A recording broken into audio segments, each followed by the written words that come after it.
Chapter 54. At the end of the meeting, Felicity showed off her presence again. While they were chatting, she stole 2 drones. Although they were commercial drones and didn't carry any weapons, it still shocked the brainless Gordon. Barbara, who always boasted of being a computer expert, also showed an expression of wonder. Gordon immediately pulled Felicity away to set up the defense line, and at the same time indicated that the rest of the team could rest. Yes, the heroes didn't need to be involved in some trivial matters. This was also one of Thea's goals, to change from a forward to a second-string bench. It was indeed inconvenient for the heroes to do many things. For example, evacuating the civilians from the war zone, the police could knock on the door and say, "Fellow countrymen, open the door and check the water meter." When the people inside saw that it was the police, they left without a word. In this war, they didn't even care about the water meter, let alone their belongings. The heroes couldn't do it. If you hid your head and showed your tail, who would dare to follow you? What if a bad guy tricked you to some place and did something to you? In this era, people were too liberated. In the past, only women were in danger, but now both men and women were in danger. Barbara insisted on playing her role and using her real identity to help her father. Robin had no choice but to change his identity and follow her. Catwoman stood there in a daze. She wanted to help, but to be honest, she didn't feel comfortable being with dozens of policemen. She was afraid that the policeman would suddenly raise his badge and gun and shout, "Hands up, I'm GCPD, Gotham Police." This scene had appeared countless times in her childhood dreams. Although she had turned over a new leaf, this scene would occasionally appear in her mind. Seeing that she was in a daze, Thea didn't say anything and pulled her out. It was rare for her to come here, and it would be a waste if she didn't take a stroll. Catwoman also found an excuse for herself. She said that they should go help, but she quickly ran out of the school with Thea. Gotham was an international metropolis. Although the people had been in an abyss of suffering for a long time, there were many temptations. For example, the delicious food in front of her. Due to the influence of British cuisine, there were only a few American recipes. Hamburgers, steak, and pizza made Thea's stomach churn. She and Catwoman strolled around a few relatively peaceful streets nearby and accidentally found a China-style restaurant. This made her very happy. Although Catwoman said that the restaurant had the backing of the Triads, the city was full of bad people, and the Triads could be classified as good people. If the rich lady wasn't afraid to see her, the cat girl would be even more fearless. She had grown up in a place filled with people from all walks of life. Returning to such a chaotic place was like returning to her own home. It would be an exaggeration to say that she was like a fish in water, but it was indeed much more comfortable than staying in a high-end neighborhood. This was probably where she and Barbara had their differences. Barbara's mother left the family when she was 10 years old. Before she left several large properties in Gotham to her daughter. Therefore, although Gordon was as clean as noodles, the father and daughter didn't live in poverty. When Barbara was young, she was definitely not poor. She was at least above the middle class. The conflict between Catwoman and her had been going on for a long time. Catwoman thought that she was elegant, so why did she say that she was vulgar? Barbara thought that she was cultured, so why did she say that she was arrogant? In addition, Catwoman had spent a long time with Bruce. She had always compared Bruce to Barbara. In fact, it was because of Bruce's chivalry. However, in Catwoman's eyes, the Wayne family was the representative of the upper class. Compared to Barbara, who was a petty bourgeois, she had a feeling that the Wayne family was so rich, but they were humble and polite. What was the big deal about Barbara's family? The conflict grew, and the misunderstandings grew. In fact, both of them had some small flaws, but under the premise that they didn't like each other, they were infinitely magnified by each other. Although Batman, who had self-studied psychology, and Gordon, who had lived for more than 60 years, had both seen the conflict between them and tried to reconcile the differences between the two. The effect was really not great. Batman had lived his entire life in hatred and had never had a girlfriend. Gordon's marriage had only lasted for a short period of time, which was equivalent to being a bachelor for half his life. Neither of them understood women's psychology. The conflict between the two women was actually just some daily trifles, but they didn't know about it. They just explained the facts to the criminals and reasoned with them. The rift that might have been able to be mended was completely shattered in the process of chattering about the future and life. Now, when the two met in a good mood, they would greet each other. "The weather is good today," or "Have you eaten?" When they were in a bad mood, they would pretend not to know each other. In the end, the reputation between the two was permanently fixed at neutral. Now, Catwoman met Thea, who was also rich but careless. The two unexpectedly got along well. Although they weren't sworn friends, they could already be considered friends. This time, when she went to ask for help, Thea came to help without hesitation. This confirmed her point of view, which was that the richer you were, the more polite you were. The two of them entered the restaurant and ordered a few dishes. The dishes here were actually the American version of Chinese food. It was unknown what the foreign gourmet was thinking. Perhaps they had received money from McDonald's and KFC, but they kept advocating the benefits of fried food to the body. They actually came up with the argument that fried food was the healthiest and boiled ingredients lost too much of their nutrients.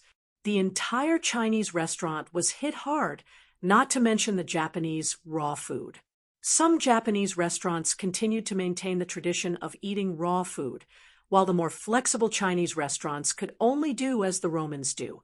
If you like deep-fried food, then we'll deep-fry it. We'll add all kinds of oil and salt. 4 fried meatballs and fried fish, no matter what the ingredients were, we'll deep-fry them. Sia looked for a long time to find something with a lighter flavor, but she couldn't find it. She could only order a few dishes and a fish, and ate with the cat girl.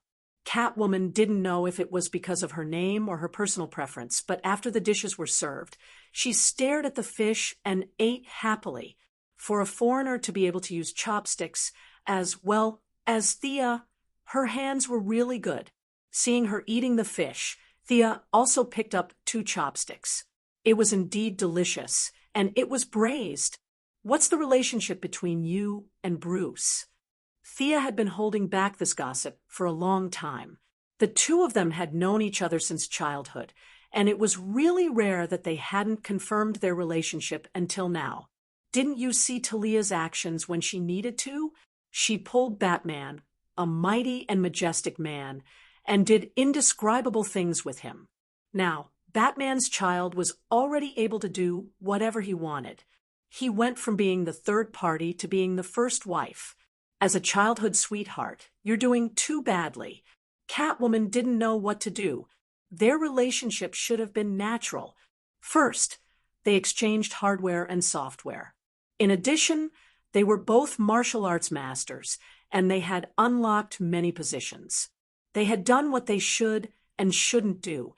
However, she still felt uneasy, especially after knowing that Batman actually had a son. This uneasiness became a breakthrough point, and the contradiction between the two became more and more obvious. Chapter 55. Catwoman had probably been in the dark side of Gotham for a long time and had seen too many bad people, so she had a sense of alienation towards people, especially men. Furthermore, she and Batman had known each other since they were young, so they felt like family. Perhaps it was because they were too familiar with each other that it was difficult to make a move on them. It required a lot of psychological preparation to turn this kind of relationship into a romantic one. However, Bruce's parents died when he was 8 years old, and he was raised by the old butler, Alfred. When the old butler was young, he naturally couldn't talk about relationships with an 8-year-old. By the time Bruce was old enough to talk about it, The old butler had already buried his neck in the ground. It was a cruel thing to talk about women with an old man whose body had completely deteriorated. Bruce definitely couldn't do that. In fact, if you looked closely at Batman, he was really slow when it came to relationships between men and women. He wasn't like Oliver, who became a hero after 20 years. His brain was filled with revenge since he was young, and when he grew up, he had to save the city and scare criminals. He was so busy every day that he didn't have the time to think about how to deal with women. Furthermore, there were only a few men around him, so he didn't know who to talk to. Alfred was the first to give up at his age. Robin had always treated him as a teacher, so he couldn't bring himself to talk about women with his disciple. Chief Gordon was married, but his wife had some problems. She had been struggling with the question of whether she liked the opposite sex or the same sex all her life. She had left her husband and daughter early on. To be honest, Chief Gordon had been single for half his life, so he could not give any guidance. Therefore, Batman's feelings for Catwoman were just dragging on.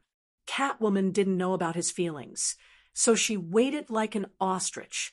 The two of them just waited like that. If there were no accidents, they would still be together in the end. It didn't matter who they were together with, so they would be able to survive until there was only one man left. However, Talia's sudden interference broke the tacit understanding between the two. Nandarbat had a subtropical climate, so Talia was very passionate. She didn't care about Catwoman's declaration of sovereignty and dragged Batman into a friendly match. Ninja Master had trained Batman before, so he was very happy to have him as his son-in-law. He kept saying, "You're really my son-in-law."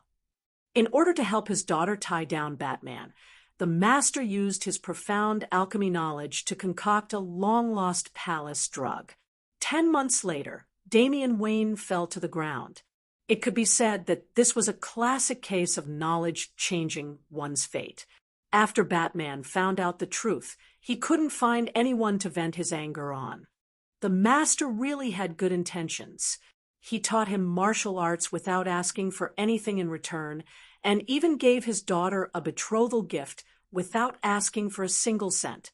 He even personally concocted the secret medicine.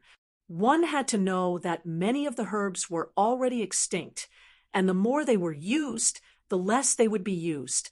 In order to continue the Wayne family's ancestral line, the Master really went all out. With this pioneering deed, he could easily become the nation's best father-in-law. On the other hand, Talia couldn't blame her either. She gave birth to her own child, not old Wong's. Batman thought about it and could only run. On a dark and windy night, without riding the white dragon horse or bringing his third disciple, Mr. Bruce ran away. He wandered outside for a few years, waiting for the news to die down before returning to Gotham. After that, Talia angrily chased after her husband. Today's situation in Gotham was 99% caused by his actions. Catwoman now felt wronged, sad, and a little worried. She didn't know what to do. On one hand, she didn't want to give up Gotham. This was her home. On the other hand, she didn't want to fight. She brought her child to look for her husband. Although breaking her husband's spine was a little extreme, it was also a way to express domestic violence. Maybe they liked this when they were together. What right did she have to get involved? No matter how she looked at it, she was just a lover. It was rare to meet Thea, who had nothing to do and liked to listen to her ramble. Thinking that she wasn't familiar with her team and that they would go back home in 2 days, she didn't have anything to worry about. Thus, she started to talk about her troubles. After hearing a few sentences, Thea understood the gist of it. She sighed in her heart. Actually, it was a very easy problem to solve, but these few people had created such a big problem. Batman had self-taught so many psychology books. He was a giant in theory, but a dwarf in life. No wonder he only knew how to scare the bad guys for 30 years without wavering. Translator, Lonely Tree editor. Millman 97, as the saying went, one should apply what one learned. He had probably learned a lot, and it was not enough to describe him as a scholar. But as for how much he had learned, it was obvious from Gutan's reaction. As for Catwoman's current situation, although Thea didn't learn any great books, she could tell that her subconscious wanted to fight, whether it was a fight with the bad guys or a fight with Talia. However, Batman's hesitation made her feel a little awkward. She lacked a way to get out of the awkward situation. If she was Batman, she would be able to settle it with a few words. However, she wasn't, so she could only use a roundabout way to talk to her. That was to compare who was more miserable. When someone complained to you in real life, this method was very useful. For example, you said that your father ran away when you were 12, and you relied on your mother since you were young. Look at me. My grandfather was killed by the Japanese from the Foot Basin country when I was 9. Aren't I still alive? And well, the most important thing to be a person is to be happy, right? When the other party heard this, they felt that it made sense. When they compared their own experiences, there was no such thing as the worst, only worse. They immediately completed their psychological construction and revived on the spot. This was what Thea was doing now. She artistically embellished her own painful experiences. Of course, Malcolm kept it a secret. He only talked about how he missed his father and brother, how his mother wanted to remarry, and his various misfortunes. The listeners were shocked and moved to tears. Catwoman was indeed shocked by Malcolm's painful experiences. When she compared her own past, although she lived a hard life, she didn't have so many bad things. Her childhood and youth were still pretty good.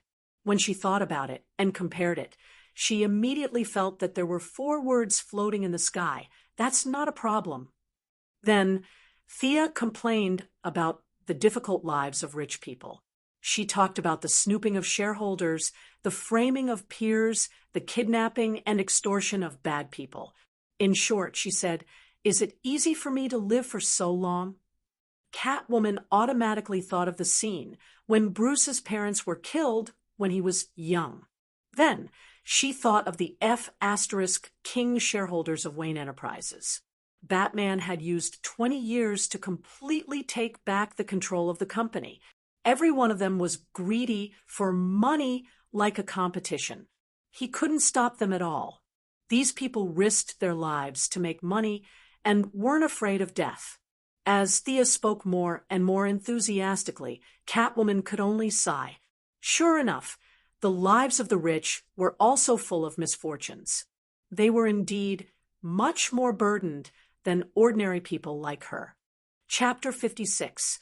The more Thea and Catwoman talked, the happier they got.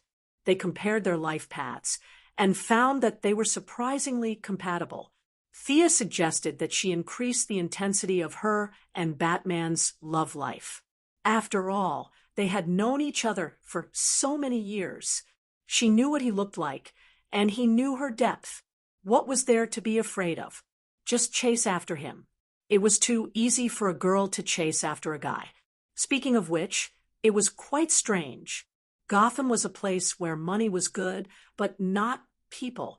Perhaps it was a feng shui problem, but every couple that was about to succeed would break up in the end. For example, Batman and Catwoman, Gordon and Barbara's mother, the Riddler and that girl. Every single one of them was a failure. Oh, no, other than the domineering Joker. The rest were all broken up. Perhaps the feng shui of this place couldn't withstand the Joker's madness. Oh, right. Have you guys dated before? Thea was doubtful that the serious Master Bruce knew that men and women needed to go on dates to be together. Just once. Catwoman was a little embarrassed as she spoke. She lowered her head and looked at her. It was that time when we went to Star City. All right, so this date of yours is just going to cause a ruckus at my place? So this was Gotham's way of expressing romance. It was quite unique. Don't you guys give each other gifts? Yes, my gloves and long whip were all given by him. Catwoman's blissful expression made Thea shiver. Oh my, I was wrong to say that Batman was slow. You're not that strong. Just as Sia was about to give her a good lesson on the 108 things to pay attention to in a relationship between a man and a woman. Hurry up! Everyone hurry up! A young man dressed as a restaurant worker led a few burly men with pistols to the back of the kitchen. Thea looked at Catwoman. What was going on? No matter how he looked at it, these men didn't look like they were going to wash the dishes in the back because they couldn't afford to pay. Could it be that they were going to use their guns to reason with the restaurant owner? Catwoman ignored Thea's surprised look. She took a bite of the fish and said slowly, "They are probably collecting protection fees. It's nothing to be surprised about. Just get used to it. When in Rome, do as the Romans do." Listening to the gunshots inside, he looked around and saw that the diners all looked calm. They were eating and drinking as usual. Perhaps this was the custom here. With this interruption, it was difficult to continue talking about their love life. The two began to talk about Thea's skateboard. Catwoman was very considerate. She only asked about the design concept and didn't ask about the technical details. The two of them only discussed the practical aspects. To be honest, this skateboard didn't have too many technical barriers. Thea hadn't seen the data of the Green Goblin skateboard. She had just pieced together a similar skateboard based on her imagination. No one was more stupid than the other. If she could copy it, others could too. This thing couldn't be intellectual property rights. Not to mention others, with Batman's high IQ, it was easy to say that Thea and Felicity's work was as easy as flipping his hand. However, he could still make a similar skateboard after a few months of seclusion. Therefore, Thea's attitude towards Catwoman's questions was that she would tell her if she asked. If she didn't get the answer, then forget it. Just as she was drawing a sketch and talking about a few design points, a few burly men rushed into the kitchen with AKs. Thea looked at Catwoman again. Did this restaurant require an interview to wash dishes?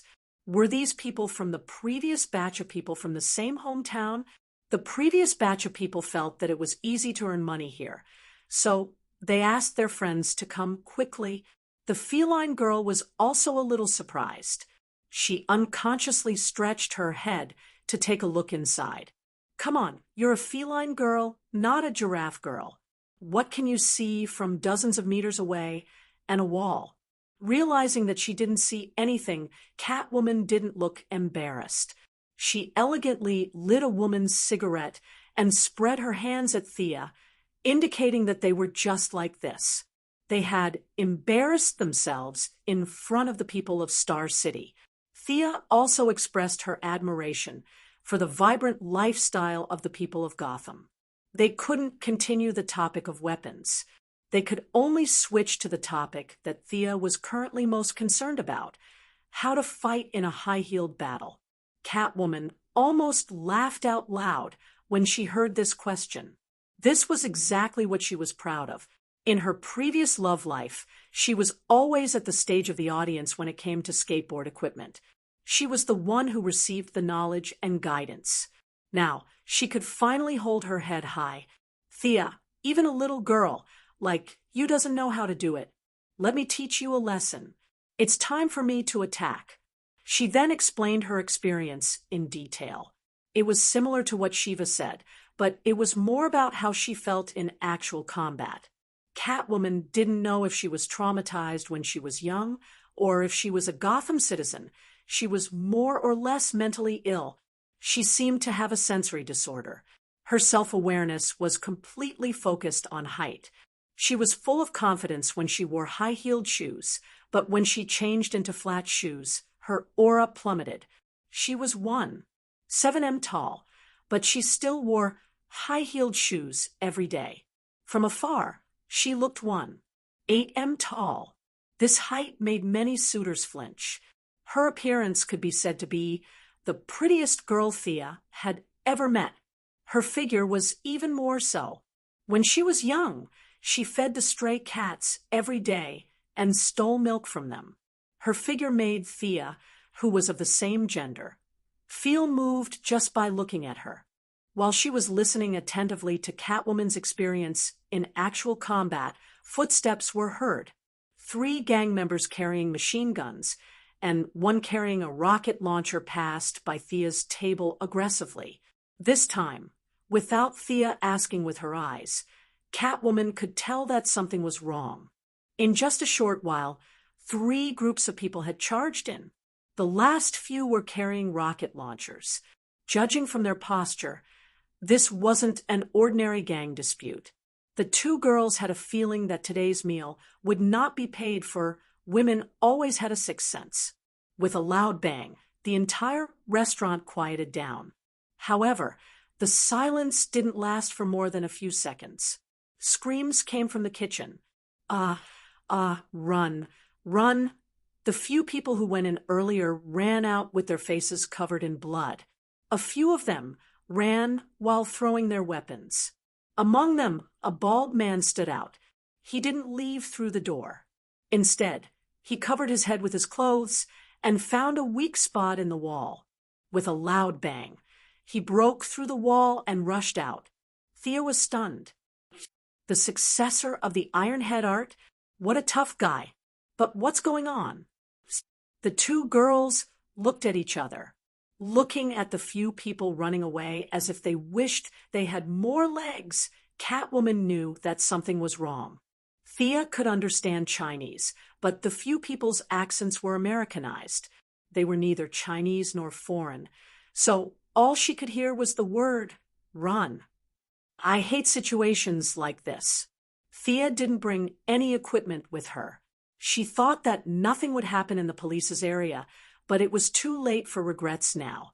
Catwoman was also dressed casually. She only had a dagger with her. However, looking at the chaos around her, she didn't have any intention of performing the 72 steps of Tan 2A. Since we can't start the fight, let's just run. Catwoman pulled Thea and ran out. Chapter 57. The 2 ladies were both agility-type heroes. Their long legs made them look like they were flying. They did not need to run faster than the Flash, as long as they could run faster than the customers in the restaurant. The 2 ladies gave the crowd a live performance of Run, Sisters. After running out of the restaurant, they found an open space and joined the crowd of onlookers. Since they did not know what was going on, as the host, Catwoman could not shirk her responsibility. She was also curious. Under Thea's gaze, she found a gangster who had entered the restaurant earlier and dragged him to the corner of the wall. After a round of punches and kicks, she returned to Thea's side. It's Killer Croc. I think he jumped out from the sewers. He killed 2 people at the scene. I didn't expect him to be released. Sia didn't ask who it was. In any case, she knew that Batman's team had dealt with him before. That was easy. This meant that there was a strategy. Many villains were very powerful in the early stages, but later on, they were reduced to soy sauce and replaced by new villains. The key point here was that the heroes had a strategy. The same trick wouldn't work on Saint Seiya the second time. There was a similar setting here. Many villains had mutated abilities. The first time, they didn't understand the situation and fought fiercely, but the second time, they could easily take the opponent's head. Abilities were temporary, but technology was a lifetime. Thea was more certain of her technology enhancement path. That was it. In fact, she had no choice but to do so. She was forced to do so by the situation. If she had Kryptonian blood, she would have found a beach to sunbathe. Why would she practice martial arts? She did not have a choice. Just as she was about to ask Catwoman to explain the strategy, the load-bearing wall of the Chinese restaurant not far away suddenly shattered. The entire building slowly collapsed and finally turned into a pile of rubble under everyone's gaze. What a pity! The fish in this restaurant is really good. Hearing Catwoman's murmur, Thea could only express her admiration for Gotham's strong mental fortitude. "Let's go." Catwoman pulled Thea and walked out. Were they leaving just like that? What happened to the friends of justice, the defenders of the city? It's not good for us to just leave like this. After all, we ate a lot of food and didn't pay. We should help if we can. Can't you see that the restaurant owner has already fainted from crying in the toilet? Catwoman seemed to know her doubts and patiently explained. According to Killer Crocodile's past habits, he won't go on land when there are many people. He often moves in places with water, such as sewers.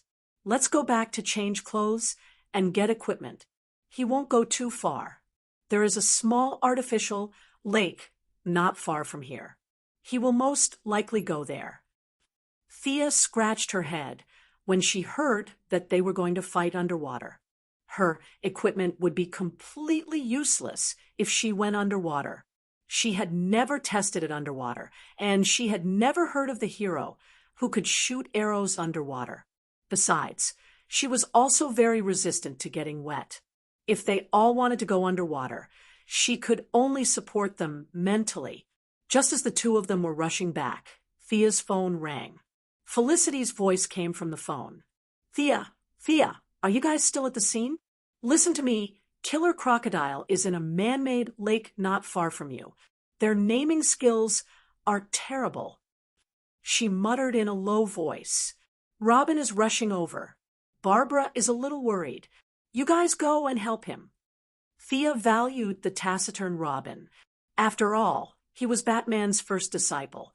If Batman didn't have a daughter, he would definitely be his son-in-law. Although Felicity didn't say that the situation was serious, it was still dangerous.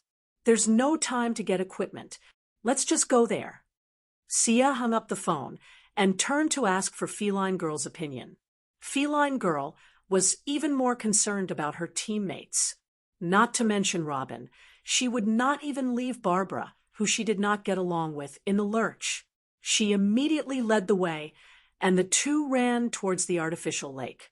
The more they walked, the more remote the area became. There were more trees around, and the traces of pedestrians gradually decreased. After walking through a sandy area, Sia finally saw the so-called artificial lake. It seemed to be a large amusement park, but it had been completely abandoned due to lack of maintenance. The dilapidated wooden horses and the broken Ferris wheel added a touch of gloominess to this place that used to bring laughter in the past. The artificial lake was located in the north of the amusement park. When the two of them got closer, they saw that Robin was already fighting the killer crocodile with a short stick. This guy is really ugly. That was Thea's first impression. She could only tell from its appearance that it was a humanoid monster that walked upright. Its upper body was naked, and its body was covered in dense, dark, gray scales. Its head was huge, and its mouth was filled with sharp teeth. The guy was at least 2 meters tall. Judging by its thick arms and legs, it weighed more than 250 pounds. Thea shook her head. How much did it eat in a day? How did this guy become like this? Was it a malignant experiment or a biochemical modification? Thea saw that Robin was fighting with the big guy without showing any signs of losing. She wasn't too worried. She turned her head to ask Catwoman. She wanted to know more about it, but in fact, it was just to satisfy her curiosity. This guy that we'll call human for the time being looked too weird. Look at his sharp teeth and big claws. With such a look, Gotham was able to let him live happily until today without dissecting or slicing him up. Your torch of love relay was pretty good. Catwoman pondered for a moment. Bruce collected his cells. From the current clues, he hasn't undergone any experiments or modifications. He's just a normal human with a little bit of atavism. Looking at the killer crocodile that was punching and kicking Robin in the distance, and still nimbly biting Robin with its big mouth, this guy looks so bad that even his own mother wouldn't be able to recognize him. And you're telling me that this is a normal human? Are you kidding me? If this guy is a normal human, I'm Superman's seventh grandaunt. The cat girl glanced at Sia from the corner of her eyes and saw that she was frowning and raising her eyebrows. She knew that Sia didn't believe her, so she decided not to take the blame. This conclusion was made by Bruce. If you have any questions, you can ask him when he comes back. After that, the two of them focused on the fight between Robin and the killer crocodile. It didn't take long for Thea to understand that the killer crocodile had not undergone any training. He didn't know any punches or kicks. He only knew how to punch and kick.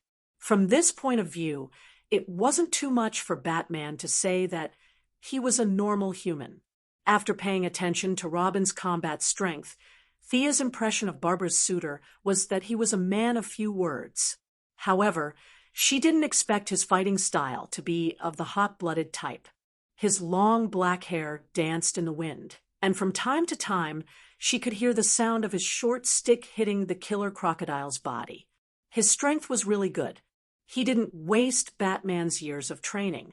Thea was conceded that if she didn't use her technological equipment, she should be stronger than him.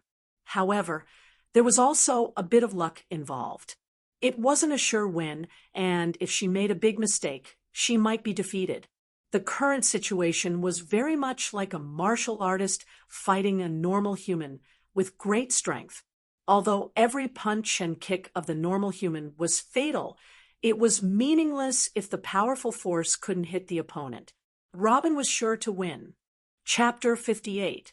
Robin naturally saw that the two women had already come to his side. As the successor of Batman, who was a bit of a clean freak, he also had a very chivalrous demeanor. He shouted loudly, "Don't go, I can deal with him."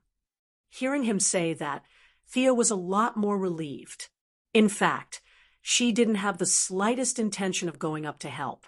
This killer crocodile came out of nowhere, and the scales on his body had a particularly disgusting mucus. Just looking at it made her feel uncomfortable.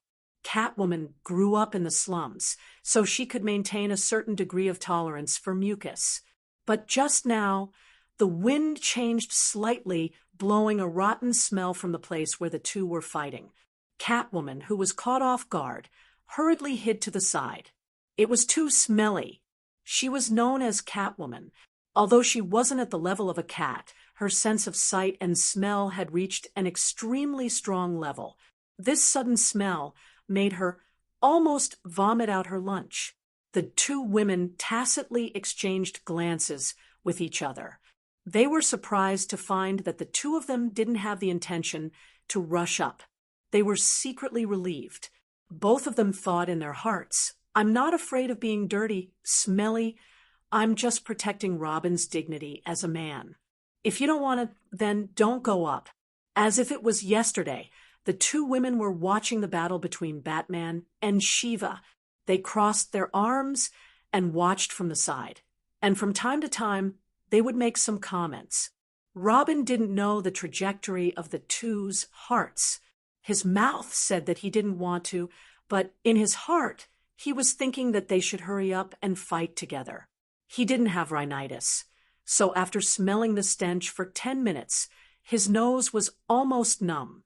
He thought that after he shouted, the two heroes would rush up to help regardless of anything. He never thought that the two women would stand aside and watch. What's going on? Robin was a bit puzzled. Catwoman had always been warm-hearted, so she shouldn't leave him in the lurch. Was the problem with this girl from Star City? Is the crime rate in Star City so low because you guys are so honest? You don't want it, and you don't want it? Previously, Robin had always thought that the people of Gotham were two-faced and two-faced. This made him, who was an upright person, extremely uncomfortable with it. However, the actions of the people of Star City today had really surprised him. He unexpectedly missed the cunning style of Gotham. Indeed, a house of gold and silver was not as good as one's own doghouse. We, the people of Gotham, also had our redeeming qualities.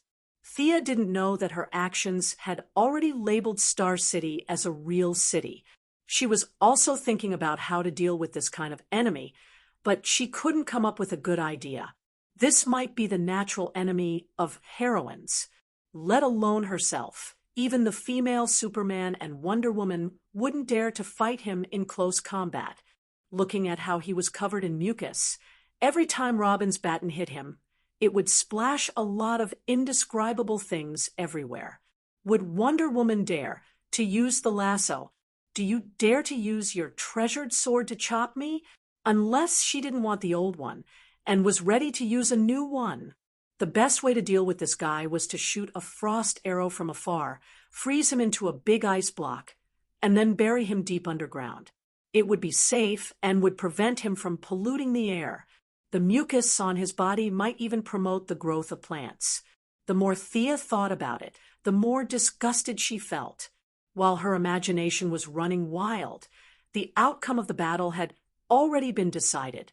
Robin used a Sambo joint technique to break Killer Croc's left hand, or should it be called left claw.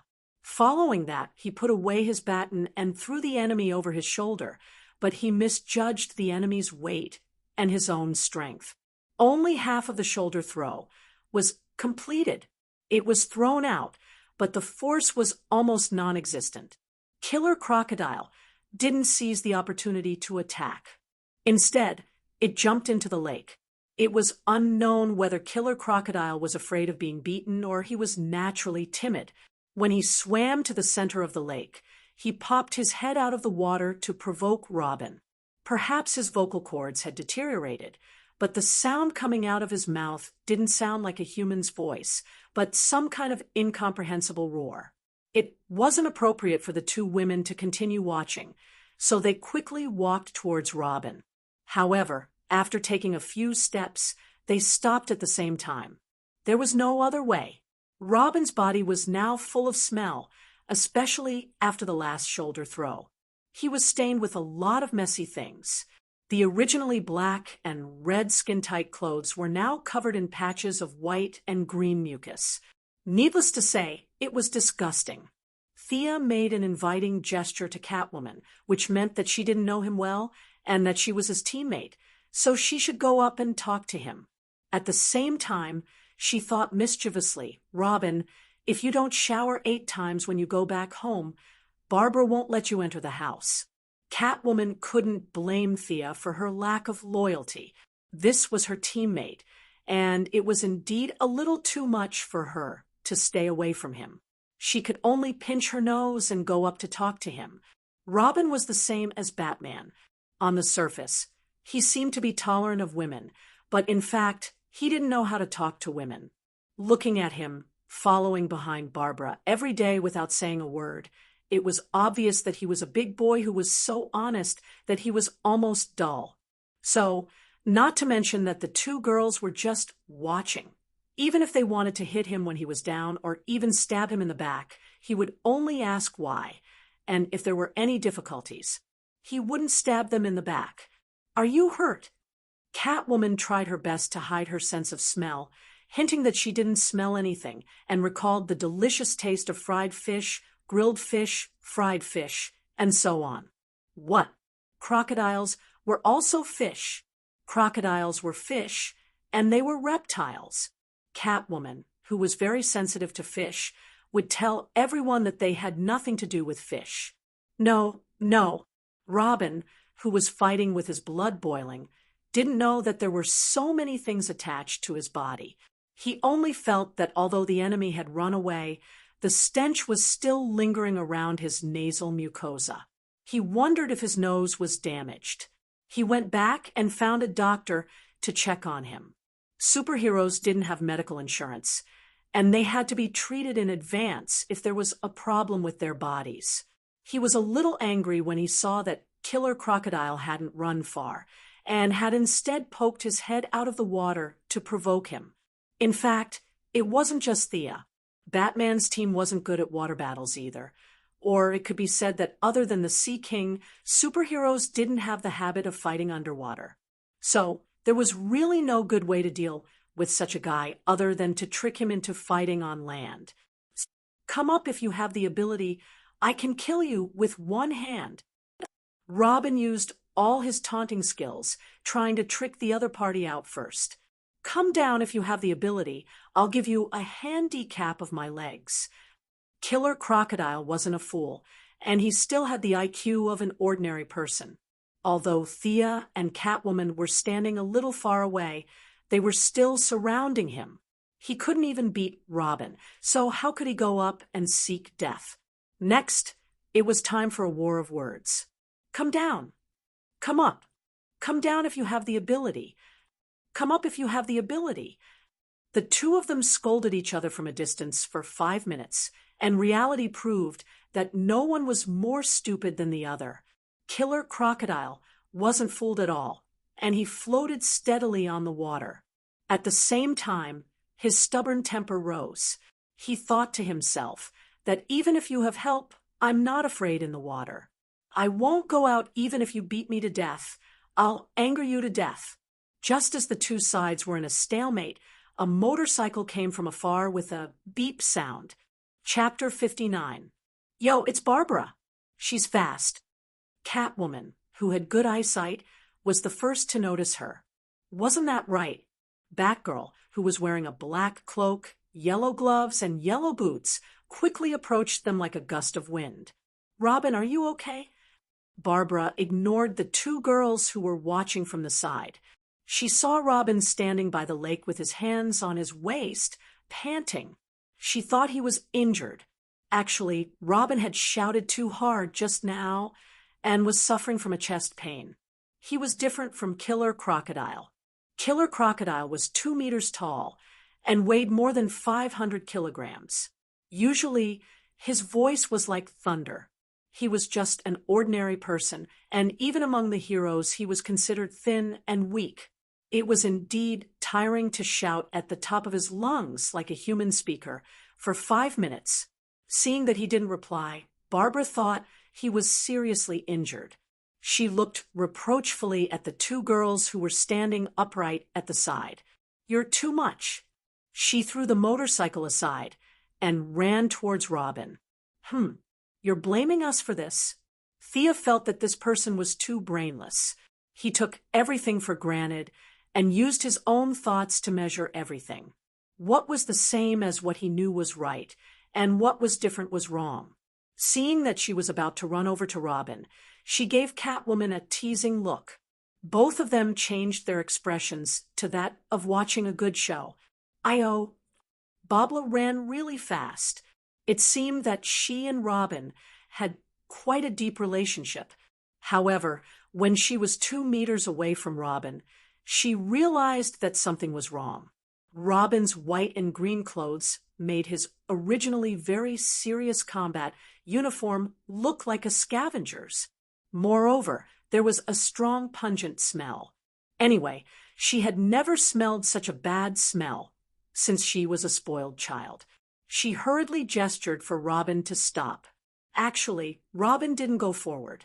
Instead, he took a few steps back. He was simple, but not stupid. After scolding by the lake for a long time, he had already realized the abnormality of his body. If he were to give his girlfriend a hug with his broken clothes, there would only be 2 results. Either Barbara couldn't take it and turned into a black person, or he would be beaten until he turned into charcoal. There was no question of breaking up here. It was either you die or I die. There was no difference whether they broke up or not. Seeing that her boyfriend did not pounce on her, Barbara heaved a sigh of relief. She carefully examined his accessories again, and the more she looked at them, the more disgusted she felt. She kept retreating. When she retreated until she could no longer smell the pungent odor, she found herself standing beside the 2 heroines. She said unhappily, "You already knew? Are you happy? Laugh if you want to." Thea chuckled. She didn't intend to give her any face at all. Once again, she fully displayed the simple and optimistic spirit of the people of Star City. "Since you agreed to let me laugh, then I'll laugh." Watching the 2 of them act like they were performing a stage play, It was indeed very funny. If he could recite a few more lines from Romeo and Juliet, the effect would be even better. Catwoman couldn't be so heartless. She still had to work in this team. She held back her laughter and changed the topic. What should we do next? Yes, what should he do next? The five-man team was all present. Although there were no cameras here, Thea saw a drone hovering above their heads. Felicity automatically stood in the mascot position and cheered for everyone. However, the four of us are all damage dealers, and we are all agility-type damage dealers. Against a boss with thick HP, this team composition is terrible. Of course, two of us didn't have any equipment. How are we supposed to fight like this? Let's just retreat. Babla didn't know what Thea was thinking. She asked politely, Miss Thea, do you have any suggestions? No. Thea had only been in Gotham for a short period of time. Even the names of the monsters were told to her by Catwoman. When she thought of Catwoman, she naturally thought of the question she had asked before. How did you guys catch this guy in the past? Didn't he have this powerful stench aura when you guys caught him the last time? Or is this a new skill that he learned recently? Or did he come up with it to deal with you guys? If that's the case, this guy who's about to degenerate into the Cretaceous period has quite a high IQ. How did you catch him in the past? In response to Thea's question, Babla immediately said that even though she looked mature, she was still a child. She really didn't know anything about the past. She wanted to ask the middle-aged woman beside her for more details. Catwoman thought for a while. She had no recollection of this monster. Maybe she was busy at the time and robbed the rich to help the poor? She only knew that she didn't do it. If she had seen it in the past, she would have remembered it. Seeing the two of them shaking their heads, Thea knew that things were bad. Fortunately, there was someone who seemed to know about it. She said to Babla, "Call Robin over. We'll ask him." Actually, they were not far away. They could have shouted at the top of their lungs. However, Thea was afraid that there was a secret. If they heard it, the killer crocodile in the lake would also hear it. It would be embarrassing to read the strategy in front of the boss, right? Therefore, it was best to call Robin over and ask him softly. Babla waved her hand and called Robin, who was still in a daze by the lake. Over. "What's the matter?" Robin walked over, but when he was 2 meters away from them, the three women raised one hand and gestured for him to stop. He could only stand there helplessly. Babla asked the question again. "I don't know either. Don't you know?" Robin was puzzled. If he knew, would he be in such a miserable state? He didn't even know if Babla would let him into the house tonight. "Do you think I'm crazy? I'm happy to be in such a miserable state." The few of them were a little confused. They looked at each other. Was Batman the only one who knew? Did he just kill the boss without anyone noticing? But they didn't know where he was now. Did Alfred know? Did Director Gordon know? Thea was completely convinced by their team. Look at Boss Batman. Whether it was the enemy or his own people, they all recorded their abilities and restraining methods in a small black notebook. You guys, on the other hand, didn't even have a record of what you fought. You guys were a bunch of good-for-nothings. In the end, the three members of Bat's family looked at Thea at the same time and asked her if she had any ideas. Of course, Thea had an idea. Her principle was to be prepared in advance. She had thought about it earlier. Frost Arrow was the most suitable way to deal with this stinky and strong guy. She would hide far away and shoot an arrow. She didn't believe that he wouldn't be frozen. If one arrow wasn't enough, she would shoot 2 arrows. The problem was that she didn't prepare many arrows. Coupled with the high cost, she only prepared 5 frost arrows. Her original plan was to use them against Bane. That guy had a big head and a thick neck. His arms could run horses, and his fists could stand people. Perhaps his only weakness was his slow speed. If she limited his speed, he would be knocked down by a wave of ranged attacks, no matter how strong he was. She could only worry about the future. She had to deal with the present first. Thea nodded. I have an idea, but I have to go back and get my equipment. You guys hold him back first. I'll be back soon. She picked up the motorcycle that Babla had ridden earlier and drove out. Chapter 60. Bring me along. Catwoman saw that she was going back and jumped onto the motorcycle as well. She did not bring any equipment with her and only had a dagger on her. That dagger might be a little lethal against normal people, but it could only be used as a toothpick against that atavistic crocodile. We'll be back soon. You guys hold him back first, Thea said as she stepped on the gas, and the motorcycle sped away. Easy for you to say, but how are we supposed to hold him back? The remaining two looked at each other lovingly. Barbara pointed at the center of the lake and said, "Continue scolding him. Don't stop." Robin wanted to say, "Why don't you scold him instead?" Scold him? I've been yelling at the top of my lungs for almost 10 minutes. Although it's a form of scolding, which is a form of mutual harm, she can take a sip of the water to soothe her throat. My throat is almost smoking. However, looking at Barbara's indisputable eyes, he could only accept this difficult task with pain and joy. He would listen to his girlfriend and do whatever she told him to do, although it would ruin his image as an honest and courteous young gentleman if he spouted vulgarities in front of his sweetheart. There were only the two of them here. He could not let Barbara scold him personally. A man should be more ruthless to himself. Come on. He opened the collar of his tight-fitting combat suit. He usually did not feel like there was a problem, but after 10 minutes of yelling, he noticed it. As he continued to inhale and make sounds, the ventilation at the collar was too poor, and his entire neck was covered in sweat. Babla was elated when she saw that her boyfriend had obediently stepped forward to scold her. She felt that she still had some tricks up her sleeves. Although her mother had long run away, and her close friends were infinitely close to zero, she was still self-taught in the art of taming her husband, right? But after listening for 2 minutes, she realized that something was wrong. In the past, Robin was a taciturn person who wouldn't say a word even if hit 3 times with a stick. When he spoke, he would say things like "Batman is right" or "Barbara is right."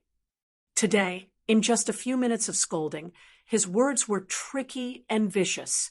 It was really an eye-opener. What's more, he didn't repeat a single one of his vicious sentences. How was this possible? Barbara's gaze became even sharper. Could it be that he had found a little vixen behind her back? At the thought that he might be having an affair, Barbara couldn't care less about Robin's strong aura. She grabbed his collar and asked, "Who taught you these words? Where is she?" As long as Robin mentioned a location in the next second, she would immediately rush over. She would push aside the future of the people of Gotham. If she wasn't happy, what was the use of the happiness of the people of Gotham? "Ah, who taught you that?" "Oh, it's Miss Smokey." Robin was stunned by the question. He didn't understand what she meant. He racked his brain, but still couldn't figure out the logical relationship. He could only answer honestly. After that, he pointed to the headset he was wearing. "Felicity." Barbara hurriedly took out her earpiece and put it on. Before she came out, Felicity had specially handed her one, saying that it was convenient for communication. She didn't have a good impression of the duo from Star City, so she didn't wear it. The earpiece was quickly connected. "Welcome, Barbara, to our chat room. I'll talk to you later. We still have important matters to attend to. Robin, please continue." The voice in the earpiece was very clear.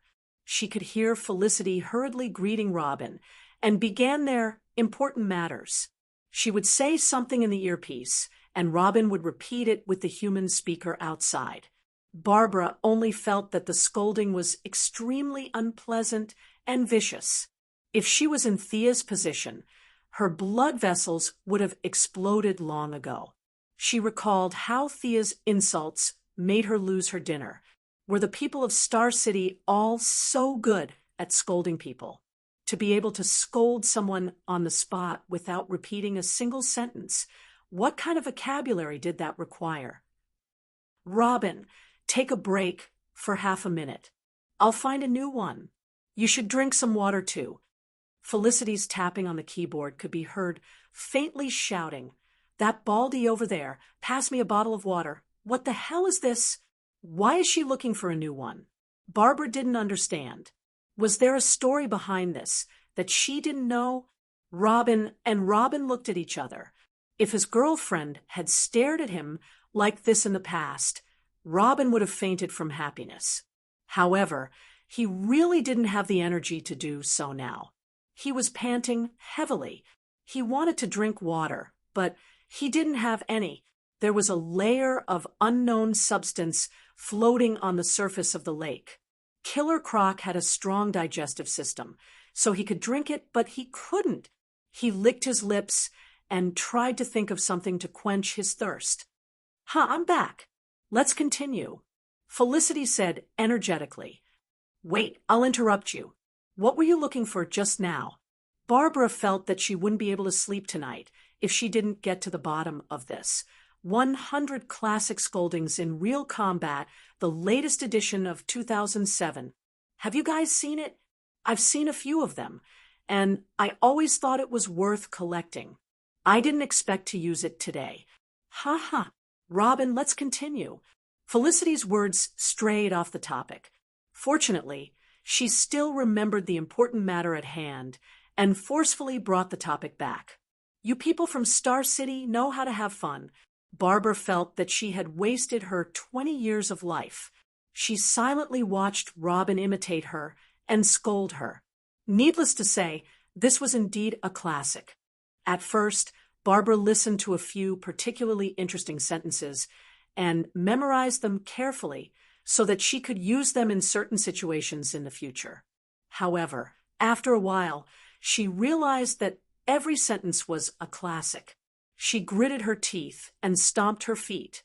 Then, she turned on the recording device on her combat suit and started recording. At this moment, Killer Croc, who was in the middle of the lake, was feeling very uncomfortable. When Robin first started scolding, he didn't take it seriously. He only wanted these annoying people to leave as soon as possible so that he could get ashore and escape. This man-made lake didn't conform to the country's standards. He didn't know how much money the contractor had embezzled. This was a pure lake with only a muddy passage at the bottom. It was the one he swam from the Chinese restaurant. There must be a lot of enemies waiting to ambush him, so he couldn't go back. He swam around the bottom of the lake and couldn't find any other way out. However, he didn't despair. He was underwater while they were on the water. So be it. There was food and drink underwater. Who's afraid of who? As he pondered, he caught a small fish that swam past him and ate it in a few bites. He sneered at the people on the shore.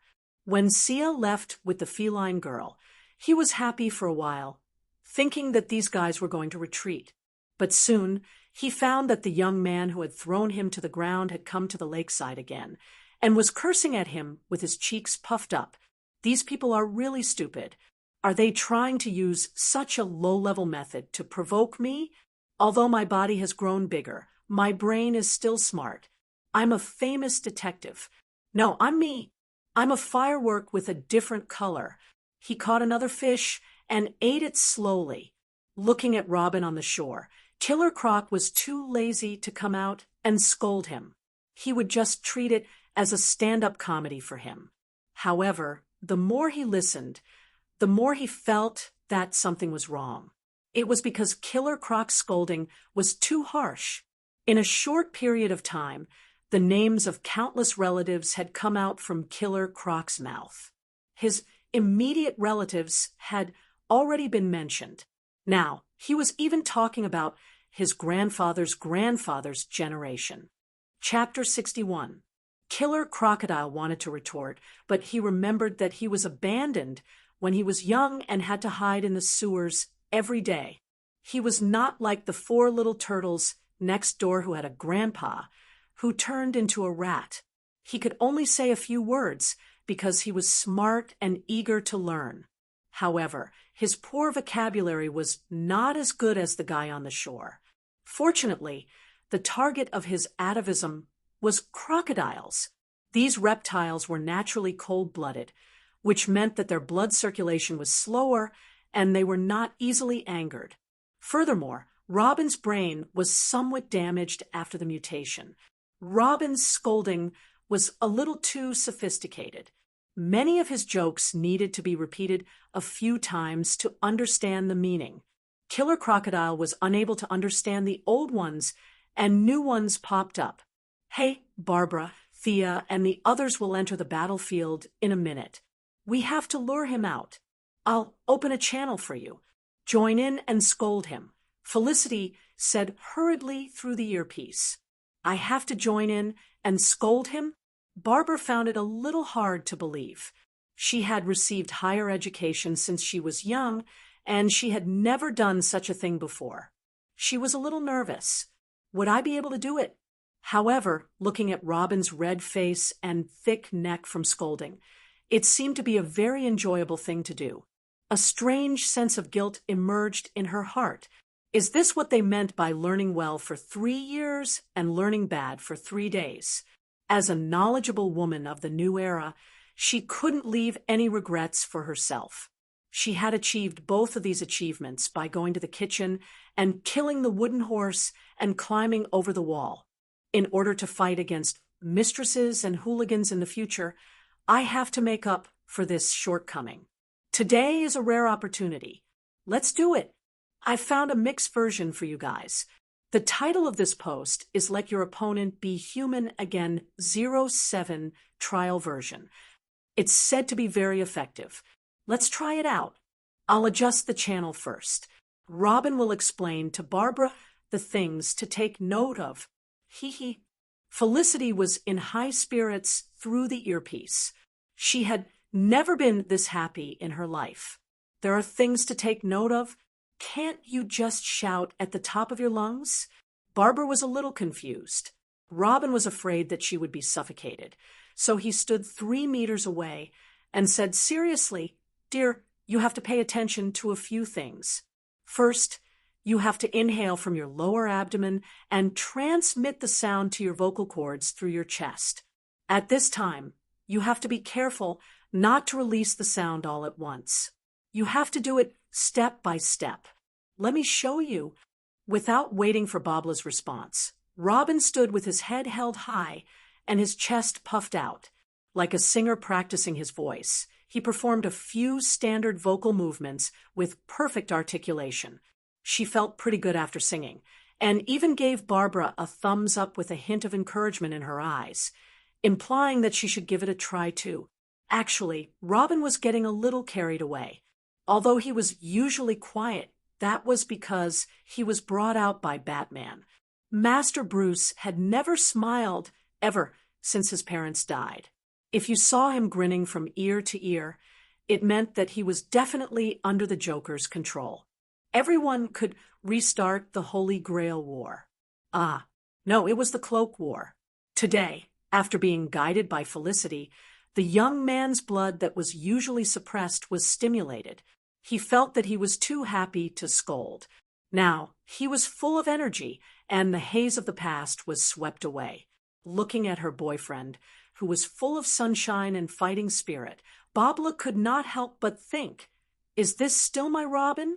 My husband is not so funny. When Master Bat comes back and sees his proud disciple like this, he will be dumbfounded. I'm back. I've adjusted everything. Babla, can you hear me? It's very clear. Then let's start. At this time, Killer Crocodile in the middle of the lake saw that not only the young man was scolding him, but also the woman beside him. Are they going to team up to scold me? My blood circulation is slow, so I'm not angry. Do you think my crocodile skin is fake? Let me tell you, the skin on my body is thick, especially the skin on my face, which is outstanding and firm. Relying on his extraordinary talent, Killer Crocodile listened in the lake calmly. However, he soon realized that this time it was different from before. The previous scolding was just unpleasant and sarcastic, but this time the mixed team was unexpectedly strong. Maybe it was because they were a couple, but their voices were very similar. In addition to Felicity's special arrangement, the male and female voices were a little harmonious. At first, Babla was a little uncomfortable, but soon she used the special generation method that Robin had learned. Her high-pitched female voice and Robin's deep voice created a wonderful physical phenomenon. The sound of the mixed voice was more than one level higher, and the two's voices rippled on the surface of the lake. Toward the end of the scolding, Barbara had completely abandoned her modesty. She even used the hymns that she had learned from the choir when she was young. She would smile at Robin from time to time and throw flirtatious glances at him. Her voice changed according to her master's tone, sometimes holy and sometimes seductive. Robin looked at his lover with a face full of happiness. It was also the first time that he discovered the potential of his lover. He loved this saintess and seductive tone. He felt that no matter what her identity was or what profession she was the woman that he loved the most. Their affection for each other completely angered Killer Crocodile in the lake. As a cold-blooded creature that had been single for 30 years, he couldn't suppress his anger this time. "You two are too much. If you want to show off your love, go home and do it. Why are you hurting me like this?" His previous calmness had long been thrown to the back of his mind. There was only one thought in his mind, and that was to burn this adulterous couple to death. Killer Crocodile also forgot his original intention of hiding in the lake. In order to increase his momentum and suppress their decadent voices, he shouted "Kill!" and rushed out of the lake. This was a clip from a web novel that he had read in the sewers when he was young. It was said to be a translation from the distant Eastern world. In the book, whenever the protagonist was bullied or surrounded, he would shout "Kill!" and then his strength would increase exponentially. In fact, there was also a break, but he felt that it wasn't imposing enough, so he gave up. When he was young, he was bullied and beaten every day because of his appearance. Every time he shouted "Kill!" he would muster up the courage to resist. Over time, many people called him Killer Crocodile. This name was actually not bad, or at least that was what he thought. The two people on the shore were feeling refreshed. Batman's disappearance, Gotham's chaos, and all their troubles had disappeared. It was as if the sky had collapsed, and they could use it as a blanket. If it wasn't for the wrong time, they would have used the sky as a blanket and the earth as a bed. "Be careful, he's coming out." Felicity, who was controlling the drone, was indeed the best teammate of 2007. She immediately reminded the two of them, "Oh, I almost forgot, there was still an enemy in the lake." Chapter 62. Killer Crocodile ran to the shore and pounced on Robin with a ferocious expression. He didn't even notice that Barbara was unbuckling her belt, but she was actually holding a whip. Actually, this was easy to understand. When a single dog saw a couple showing off in front of him, his first reaction would be to bite the male dog. He wouldn't say that the two of them were too incompatible, so he would bite the female dog to death, and then live happily with the male dog. After all, most single dogs were still males, and there might be a few females in between. There was too little data to be universal. Of course, the above-mentioned probability was not completely zero. There were still some gay and single people in life. Every single one of them was a precious breed. We must love and be tolerant. This was definitely true love. It was like seeing a perverted man blocking a handsome man and a beautiful woman on the road. He would slap the beautiful woman's face and drag the handsome man away, ignoring the surrounding gazes. At this moment, we should never take out our phones. "Hello, is this 111? At this moment, we only need to silently send our blessings. Robin was secretly happy when he saw Killer Crocodile pouncing on him. He was not happy because he found his true love, but because he was afraid that Killer Crocodile would hit Barbara. Whether he could beat Killer Crocodile or not was another matter. He didn't want Killer Crocodile to knock out his fragrant girlfriend. Although Killer Crocodile had soaked in the lake for a while, there was still a pungent, sour smell on him. "You can do all you want of me." This was the true portrayal of Robin's current state of mind. His voice was hoarse from all the shouting. This time, he finally lured Killer Crocodile out, so he couldn't let him run away again. Signaling Barbara to cut off Killer Crocodile's escape route, Robin moved the battlefield a few steps closer to the shore. "Felicity, have they arrived?" Barbara saw her boyfriend fighting with Killer Crocodile again. Robin's condition was not as good as before. He had been standing under the sun for half an hour and hadn't rested at all. Killer Crocodile was like his own home in the water. He had enough rest and had eaten 2 fishes, so his stamina had recovered by more than half. Under this situation, Robin, who was mentally exhausted, could only try his best to dodge Killer Crocodile's attacks. Occasionally, he would counterattack, but it was ineffective. "Ah, we're already here. If we rush out, we'll scare him. We'll fight our way out at the crucial moment." Thea's voice came from the headset. Actually, she and Catwoman had been here for a while, but they felt that the couple's cursing together was very powerful, so they hid nearby and didn't dare to come out. Sia did have the intention to kill the crocodile in one shot. She had already prepared her bow and arrow. As long as Killer Crocodile showed a flaw, she would show him how a refrigerator was made. Feline Girl didn't care at all. She was just a person who enjoyed watching the show. She was a villain in her early years, but she had recently changed her ways. Since she was caught off guard, the Killer Crocodile couldn't possibly escape, so she hid in the bushes and watched happily. She didn't care, but Barbara couldn't be indifferent. Seeing that her boyfriend was getting more and more tired, she picked up her belt, which was actually a long whip, and joined the battle. Thea wanted to see how good she was. After all, they still needed to work together for a while, but she wasn't disappointed. She just felt that she didn't live up to her name. For some unknown reason, Barbara had put in a lot of effort into her whip. It was obvious that she liked this sort of mid-range weapon very much. During battle, she would constantly make use of her female agility to move her feet.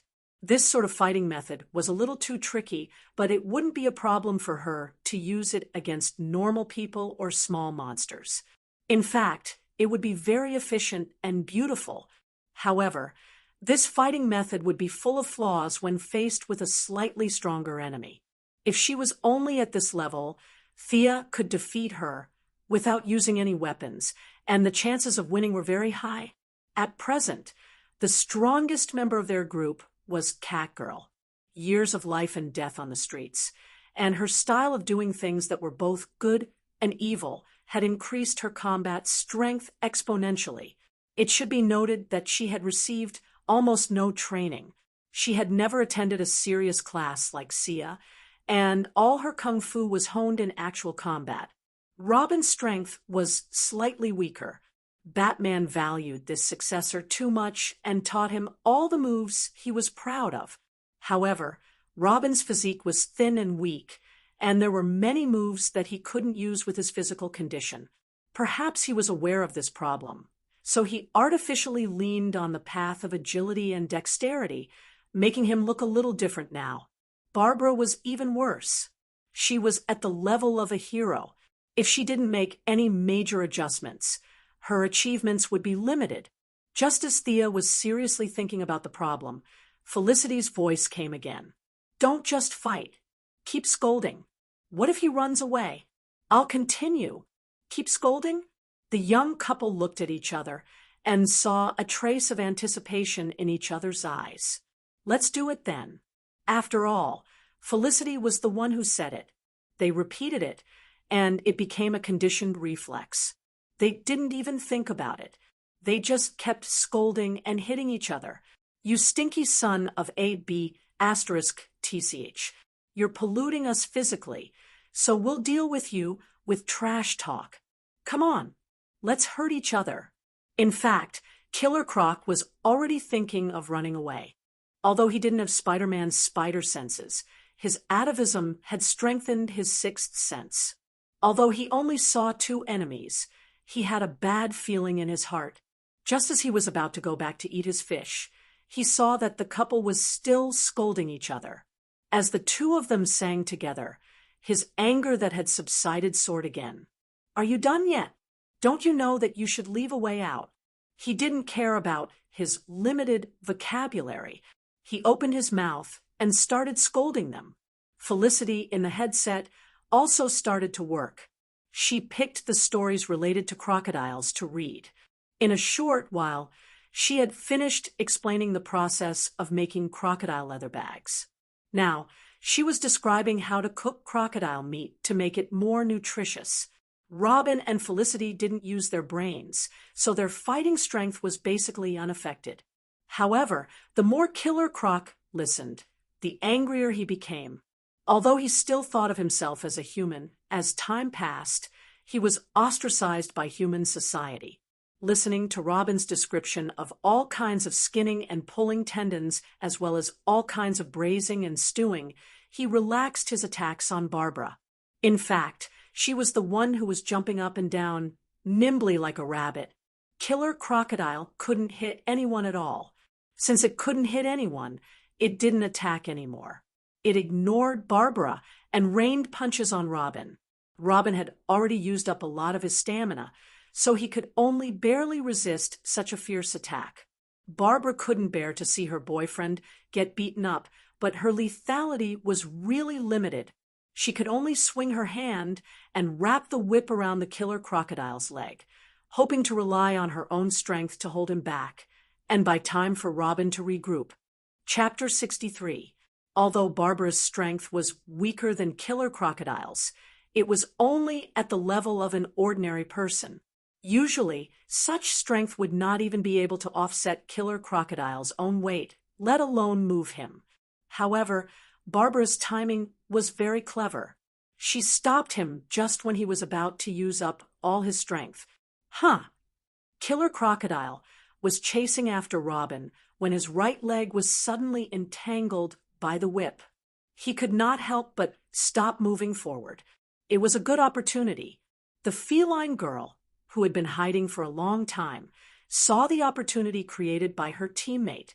Without hesitation, she immediately flew up and shot two throwing knives at the Killer Crocodile's eyes that were not protected by scales.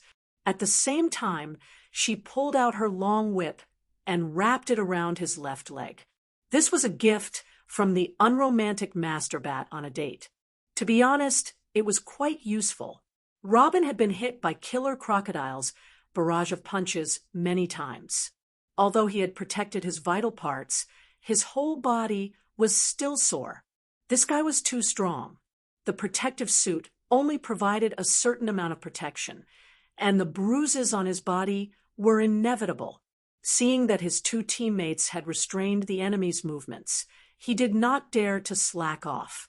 He knew that the two worked so hard to subdue Killer Crocodile because they wanted to save their reputation in front of outsiders.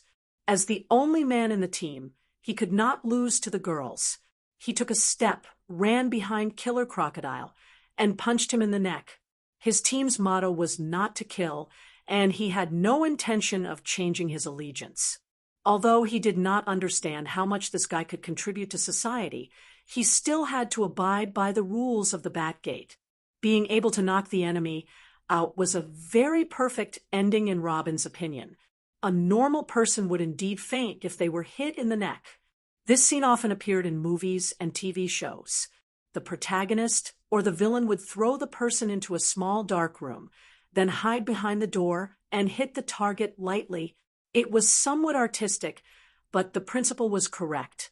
People who were familiar with the structure of the human body and had been trained could do it. Robin was naturally trained, and he was very confident in his skills. However, he did not expect that this confident punch would have an unexpected effect. Was Killer Crocodile a normal person? Emotionally, he felt that he was very normal. When he had nothing to do, he would roll in the mud and catch a few small fish and shrimps for breakfast.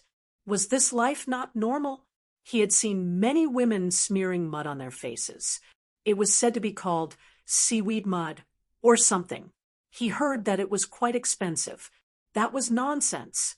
He saw that the mud was no different from the sewage in his house. Another time, he hid far away and saw some very short, yellow-skinned people from the Foot Basin country eating a raw fish. After eating, they were even singing and dancing in celebration. Why were they so happy? Could it be that they don't usually eat raw fish? That must be it. Killer Crocodile felt that these people were not doing as well as him. Seeing how pitiful they were, he even threw a few fishes down. He wondered if they had eaten them. Through constant contact with human society, Killer Crocodile did not feel that there was anything wrong with his lifestyle. Other than looking different from them, there was no difference. This made him feel that there was nothing wrong with him. But was that really the case? There were many people in Arkham who claimed that they were not crazy. The truth was that these people were crazy. The more they said that, the more serious and incurable their condition was. On the other hand, those who quietly pondered over the patrolling pattern were the ones who were not crazy. Killer Crocodile was one of these people who claimed that he was still human, but in reality, he was not.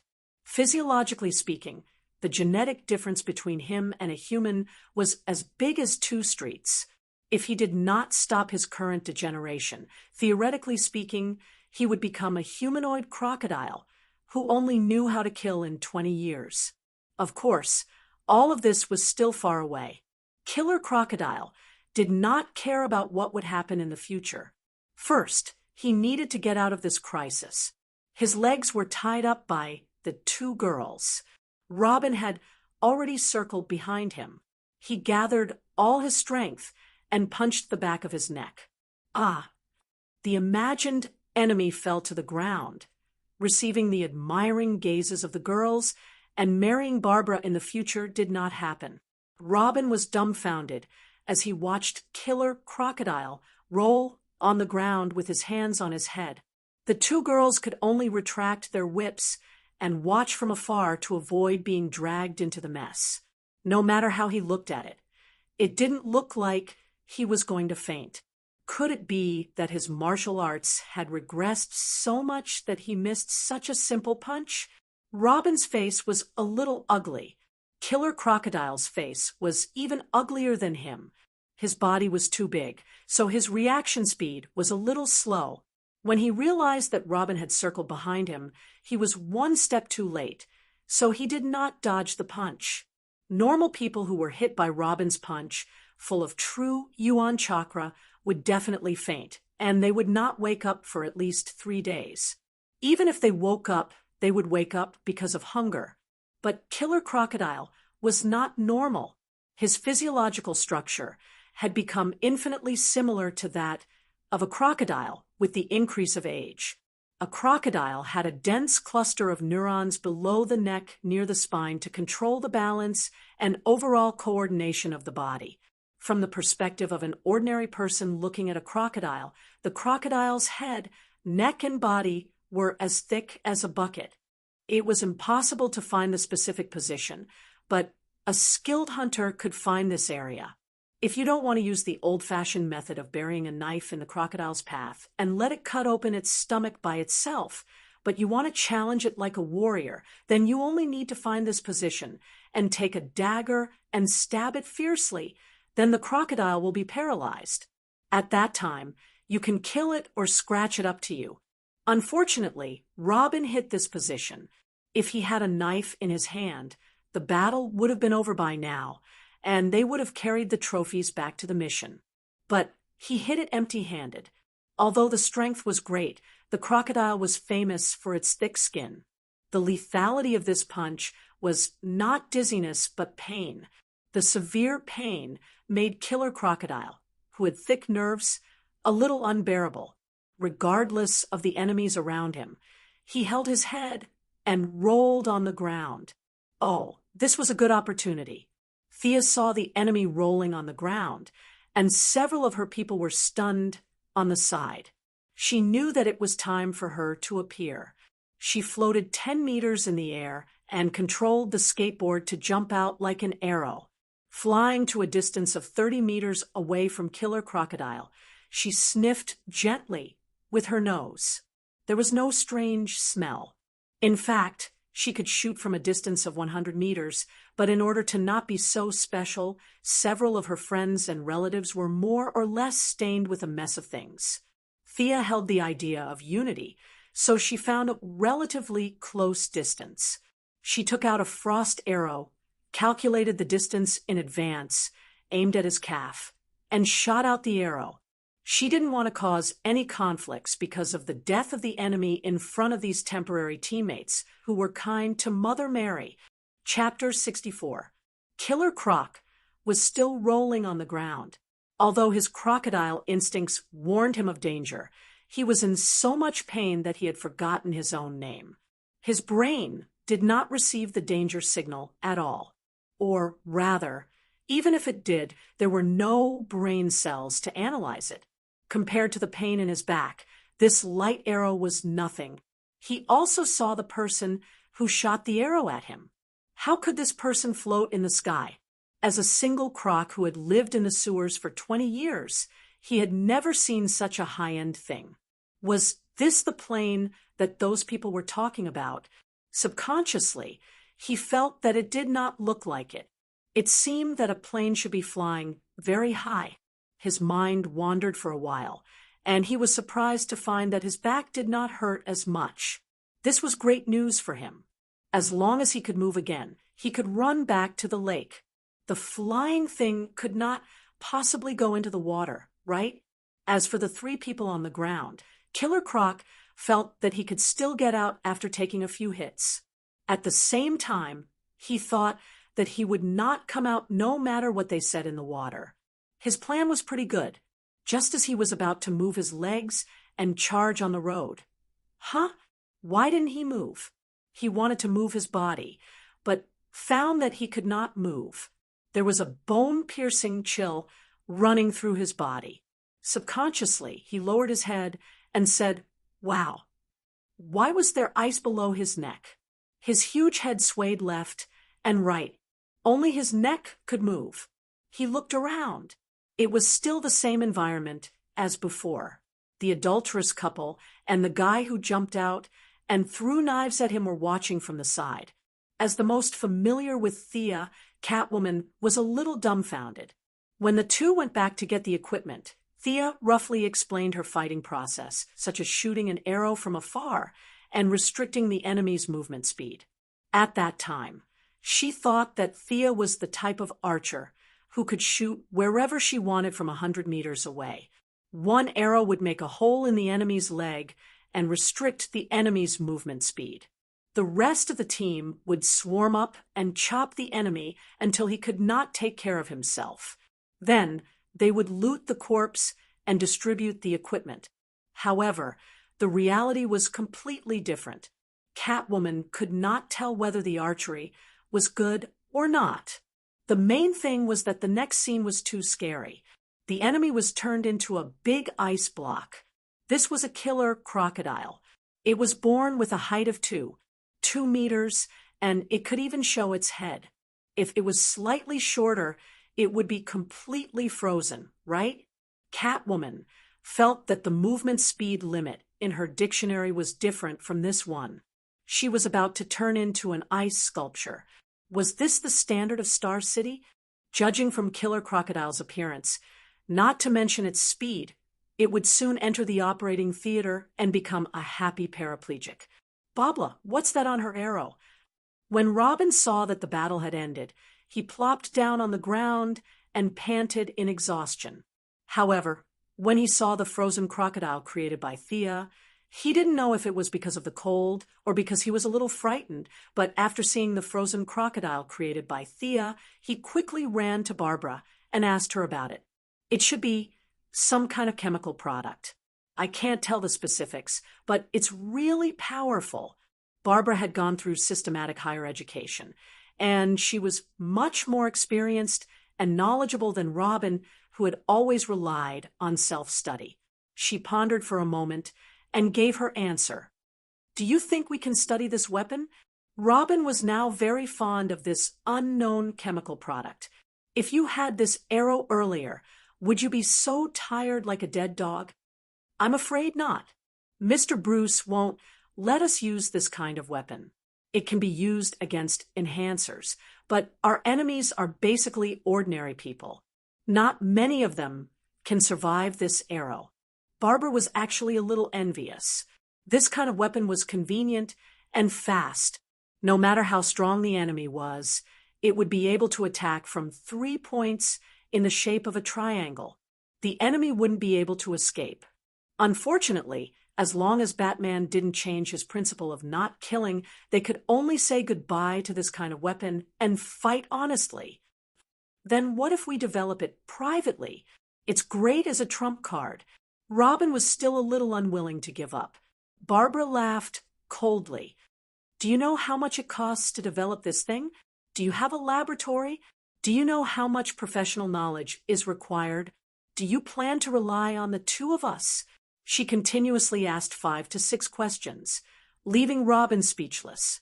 Yes, the two of them didn't have a large financial group behind them, nor were they the illegitimate children of nobles. They were poor children who grew up in a circus. Barbara was a fair, rich, and beautiful woman, but she was only at the average level. He didn't know how many assets the Quinn Group had, but even if it wasn't as big as Wayne Enterprises, the difference wouldn't be too big. He knew how Bruce's Batmobile and Batfighter were developed, and how much money it cost.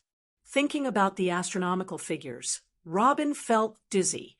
He could only express his envy and jealousy towards the world of the rich. He should go back and take a shower, hug his wife, and live the rest of his life. Thea, what do we do now? Are we just going to leave this guy here? Catwoman looked at the big block of ice in front of her. The killer crocodile originally weighed 400 to 500 pounds, and now there was a block of ice outside. How much weight would it have to weigh? In the past, their strategy was to find the enemy, then knock him out and hang him in front of the police station. However, now that the police station had been breached, they couldn't go back for the time being. Also, they couldn't take the enemy away. The 4 of them were skinny, and they were in a team of 3 women and 1 man. The only man was so tired that he was hanging his tongue out. How could they move him? Thea honestly didn't think about this problem. Felicity didn't have a good idea either, so she might as well just follow her own plan. You guys get out of the way. I'll give him another arrow to strengthen it, and we'll leave him here. Thea pointed at Robin and Barbara, who were observing from a close distance. You're not going to kill him, are you? He's freezing to death. Barbara pointed at the ice sculpture and said, That's right, the killer crocodile's big head that was originally looking left and right had no strength to turn around. Its yellowish eyes looked helplessly into the distance, and the sharp teeth in its mouth made a clicking sound from time to time. It's okay, he won't die. Get out of the way. Thea didn't understand their strange principle. If he died, he died. If they didn't mention it, who would know? So what if they knew? This guy had degenerated to this extent. Was he still a human in the traditional sense? Was this guy protected by the law? Did he pay insurance and housing? Even if Batman jumped out now, Thea could still make him speechless. Besides, Thea didn't think that he would die from the cold. Didn't you see that Captain America was frozen for 70 years? After defrosting, he was still alive and kicking. This guy's physique was quite strong. Plus, crocodiles were naturally resistant to cold, so he wouldn't freeze to death for a while. Of course, some muscle atrophy and nerve paralysis were not within her scope of consideration. Chapter 65. Previously, she aimed at the calf, but this time she didn't need to aim. She shot another arrow towards the upper part of the ice. This was all money. She hadn't found a fat sheep that could reimburse her. She could only hope that Master Bruce would come back soon. She really couldn't afford it. The 3 members of the bat's family and friends didn't know what she was thinking. They only saw a flash of white light, and the humanoid killer crocodile was completely gone. An irregular 3 meters high and 5 meters wide ice block was hovering where the enemy was supposed to be. They could only vaguely see a vague figure inside the transparent part of the ice block. Several people took a long breath. Perhaps it was because of the cold. After all, after 2 shots, the surrounding heat had been completely absorbed. In theory, it could cause liquid nitrogen to be more than 100 degrees below zero. After a chemical reaction, the loss of energy through the air could not reach the necessary threshold, but it could still be maintained around minus 50 degrees below zero. Well, the mission is completed. I'll go first, Thea said to them with a relaxed face. She was ready to turn around and leave because she was afraid that they would ask her to take them back. It was okay to take Catwoman with her. The 2 of them had flown back and forth several times. If Catwoman asked, she would not object, but Robin and Barbara were a bit difficult. The 2 of them had fought with Killer Crocodile for a long time, and the smell on their bodies was really not good. For Barbara, she might be able to tolerate it. For the sake of being sisters of the same class, she could still take her back. But Robin's smell was unbearable. If they asked for help, she would feel uncomfortable whether she agreed or refused. So, she didn't give them a chance to speak. She had to run first. You come down first. Let's have a meeting to discuss. Catwoman hurriedly pulled her back. Seeing that she couldn't run, Thea could only obediently get off the skateboard. She was pulled by several people to find an open space far away from the ice block to have this on-the-spot meeting. Shouldn't we go a little further? Will he hear us? Robin pointed to the ice block wrapped around Killer Crocodile and asked several people. Because he didn't understand the principle, he focused on Thea. He's unconscious. He can't hear us. Don't worry. Barbara didn't even wait for Thea's reply. She rebutted her boyfriend's stupid question with a few sentences. At the same time, she thought to herself, your basic knowledge is too lacking. I must enroll my boyfriend in an adult tuition class so that he can learn. If he can get a degree, it will look better when they get married. Although Babla ended the topic abruptly, Sia still nodded. Babla is right. He should be unconscious now, with a thick layer of ice. He can't hear anything. Robin was a little embarrassed. He felt that since everyone here was a woman, he should have shown more of his abilities. However, his poor performance could only be said to be contrary to his wishes. He smiled embarrassedly. Seeing that he didn't speak, the women didn't want to continue talking. Although they were discussing, they didn't have a good way to deal with this ice cube. The 3 members of the Bat family subconsciously looked at Thea, implying that this was her fault. She had to get rid of it even if she had to cry. Thea was also a little troubled. She and Felicity had considered the power and duration of the ice cube. At most, they considered the cost. She really didn't think about how to deal with the ice cube. Felicity, do you have any ideas? At this time, she could only ask her friend for help. There was a silent silence from the earpiece. Let's go find Chief Gordon and discuss it together. At this critical moment, Catwoman finally came up with a reasonable suggestion. In fact, she didn't have any ideas herself. This was a sign that she took the initiative to shift the blame. The others felt that this was a good idea and agreed. Things like having an elder at home was like having a treasure. They had to make use of the subjective initiative of an old comrade. These were all excuses for their lack of ideas. Wait here, I'll call him. The 4 heard the busy tone from the earpiece and knew that Felicity had gone to call for Gordon. However, They couldn't just stay here and do nothing. Miss Thea, are you interested in sparring with me? Bobla suggested excitedly. Their reactions were different. Catwoman had the mentality of watching a good show, Robin was a little worried about his girlfriend, and Thea was purely annoyed. She was ready to find a grass patch to sleep. After all, her schedule had been to sleep during the day and fight monsters at night. After being forced to come to Gotham, her biological clock hadn't adjusted yet. However, looking at Bobla's confident expression, she couldn't be bothered to talk nonsense with her. If she used a weapon, she would definitely be bullying her. She threw away her bow and arrow and waved at her. Come on. Seeing that she threw away her bow and arrow, both Bobla and Robin, who were prepared to challenge her, secretly heaved a sigh of relief. It couldn't be helped. Thea's high-tech arrows were almost invincible against ordinary people, not to mention them. Even Miss Shiva would be at a disadvantage if she wasn't prepared. After all, this was an era of technology, not martial arts. However, as Catwoman who had fought countless times, she could only smile when she saw the relaxed expressions of her two teammates after Thea threw away her weapon, indicating that she would just watch quietly and not say anything, since her opponent had given up such an advantageous weapon. Bobla also threw away her belt. No, it was the whip that was disguised as a belt. During the initial battle, Thea wasn't around and didn't see where she took out the whip.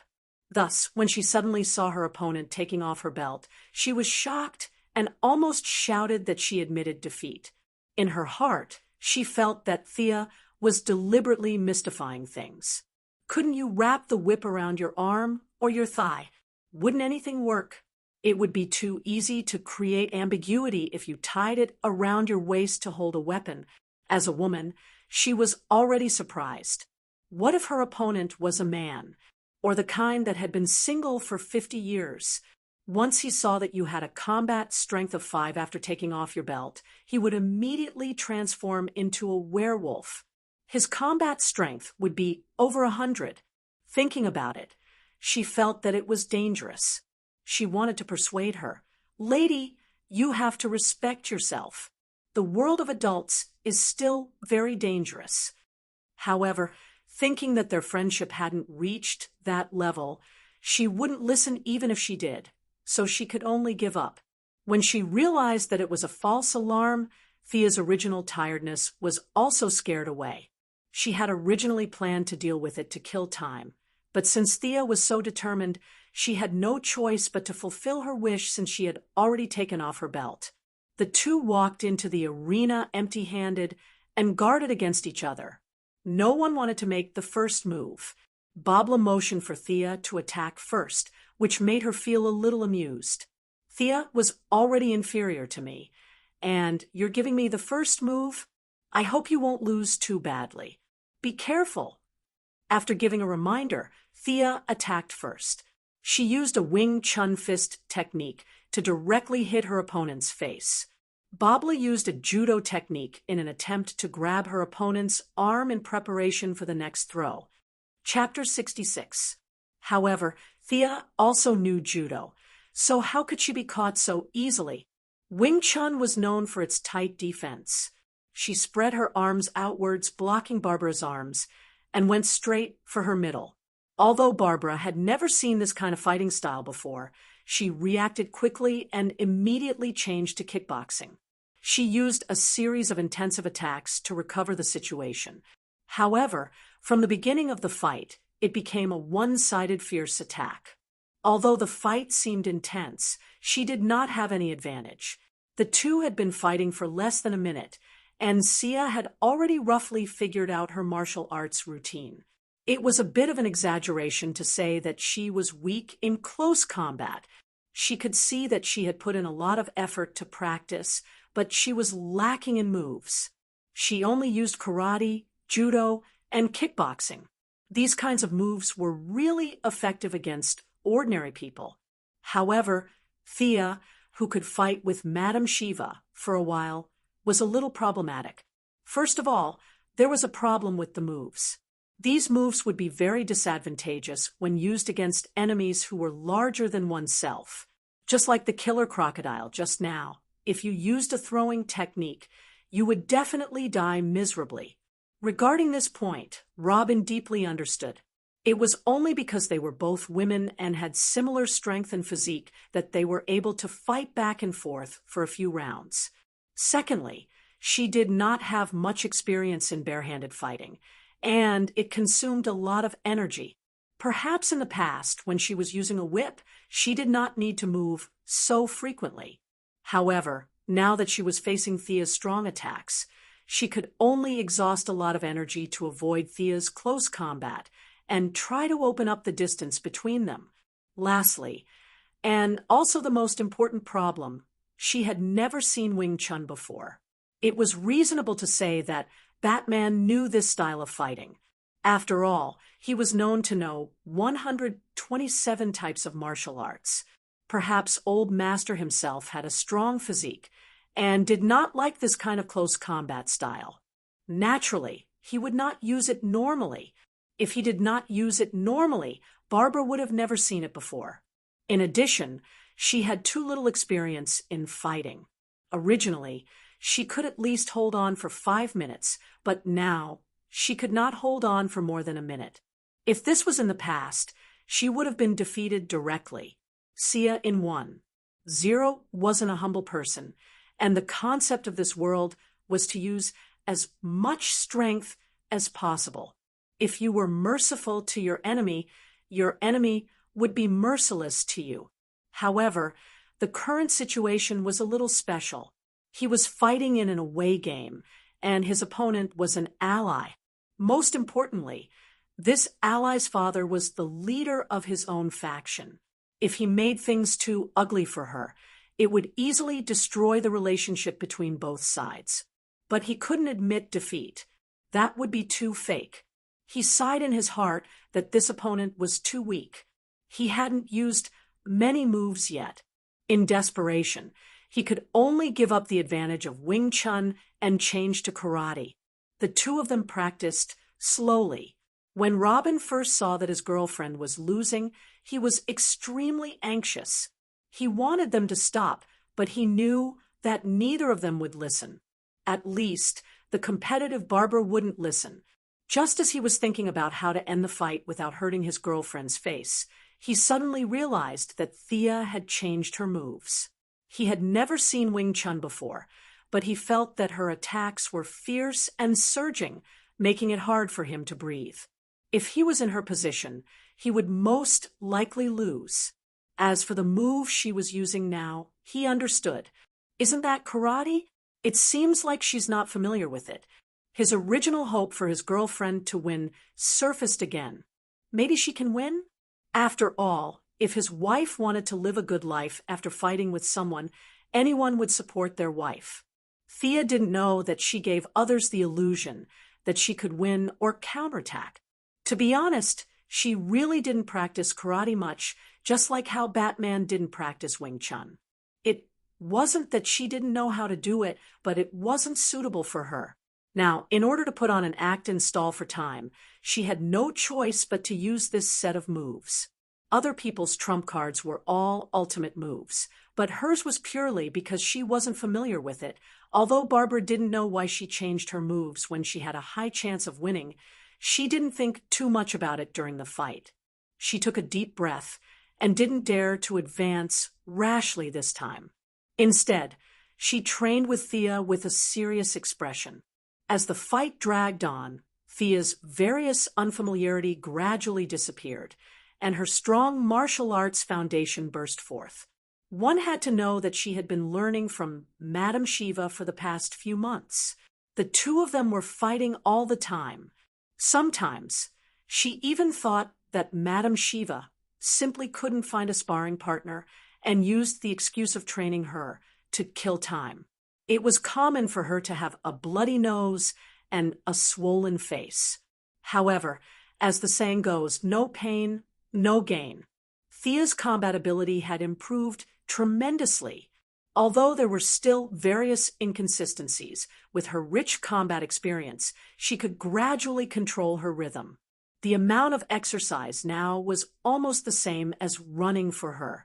On the other hand, Barbara was still immersed in the fantasy that she could win. She didn't care about her defense at all, and launched round after round of fierce attacks. However, under Thea's calm and unruffled response, her stamina was rapidly depleting. At this time, the few people in the arena saw the problem. Thea didn't fight with her properly at all. She was purely playing around because she had nothing better to do. Robin was anxious when he saw this. Catwoman didn't care. She had long seen that Thea couldn't take it anymore. For a moment, she even thought that Thea was giving them face. Huff, huff. With rapid breaths, Barbara finally realized the difference between the two of them. She was exhausted and sweating profusely, but Thea on the other side was like nothing had happened. Even a fool could see that Thea was going easy on her. She wanted to admit defeat, but she couldn't bring herself to say it. Since she couldn't admit defeat, she could only stall for time. At this moment, she was full of hope for Felicity. Hurry up and find my dad, then this fight will stop. At the same time, she was also thinking about where my dad had gone after fighting for almost 10 minutes. Don't tell me he's not in university? Worrying about her gains and losses. She lost even more of her fighting spirit. The original 9 attacks and 1 defense turned into 9 defenses and 1 attack. Sia also had the intention of admitting defeat or stalling for time, so she would not rush to attack. The 2 girls tacitly fought a defensive battle, and the scene could not even be described as ugly. It was as slow and light as 2 vegetative people fighting. They had neither strength nor speed. In the blink of an eye, they fought for another 10 minutes. Catwoman was already tired of watching, so she went to observe the ice by herself. Only Robin was still silently cheering for his girlfriend. He wasn't cheering for her because he would marry her if she won, but because she had to hold on. Barbara had used up too much of her stamina in the early stages. Although she had reduced her consumption later on, stamina was something that had been used up. There were a few people who were proficient in physical techniques who could maintain a balance between consumption and slow recovery, but Barbara was not one of them. She kept encouraging herself, telling herself that she couldn't admit defeat. Her father was coming, wasn't he? Hurry up and come. Hurry up and come back. Finally, she heard Felicity's voice in her earpiece. Hey, everyone, I've found the chief. Let's officially start. The voice in her earpiece sounded a little rushed. It could be heard that she had gone to a lot of places to find Chief Gordon. Chapter 67. With Director Gordon's arrival, this battle between women naturally came to an end. Babla was able to announce that she hadn't lost in a relatively dignified manner. Even though everyone with eyes could see the truth, at the very least, she was able to retain her dignity. She didn't have the strength to chat with her father. She sat down on the ground. She would definitely die if she was hit for another minute. Although her family was not devout believers, the only thing that came to her mind at this moment was, God bless. She only felt that there was a supreme existence in an unknown time and space looking at her. With his attention, he was able to safely get through this awkward competition. He had a feeling that perhaps he should do something for him. Perhaps there was a mission there. Thea did not feel any sacred mission. She just felt that it was all an act.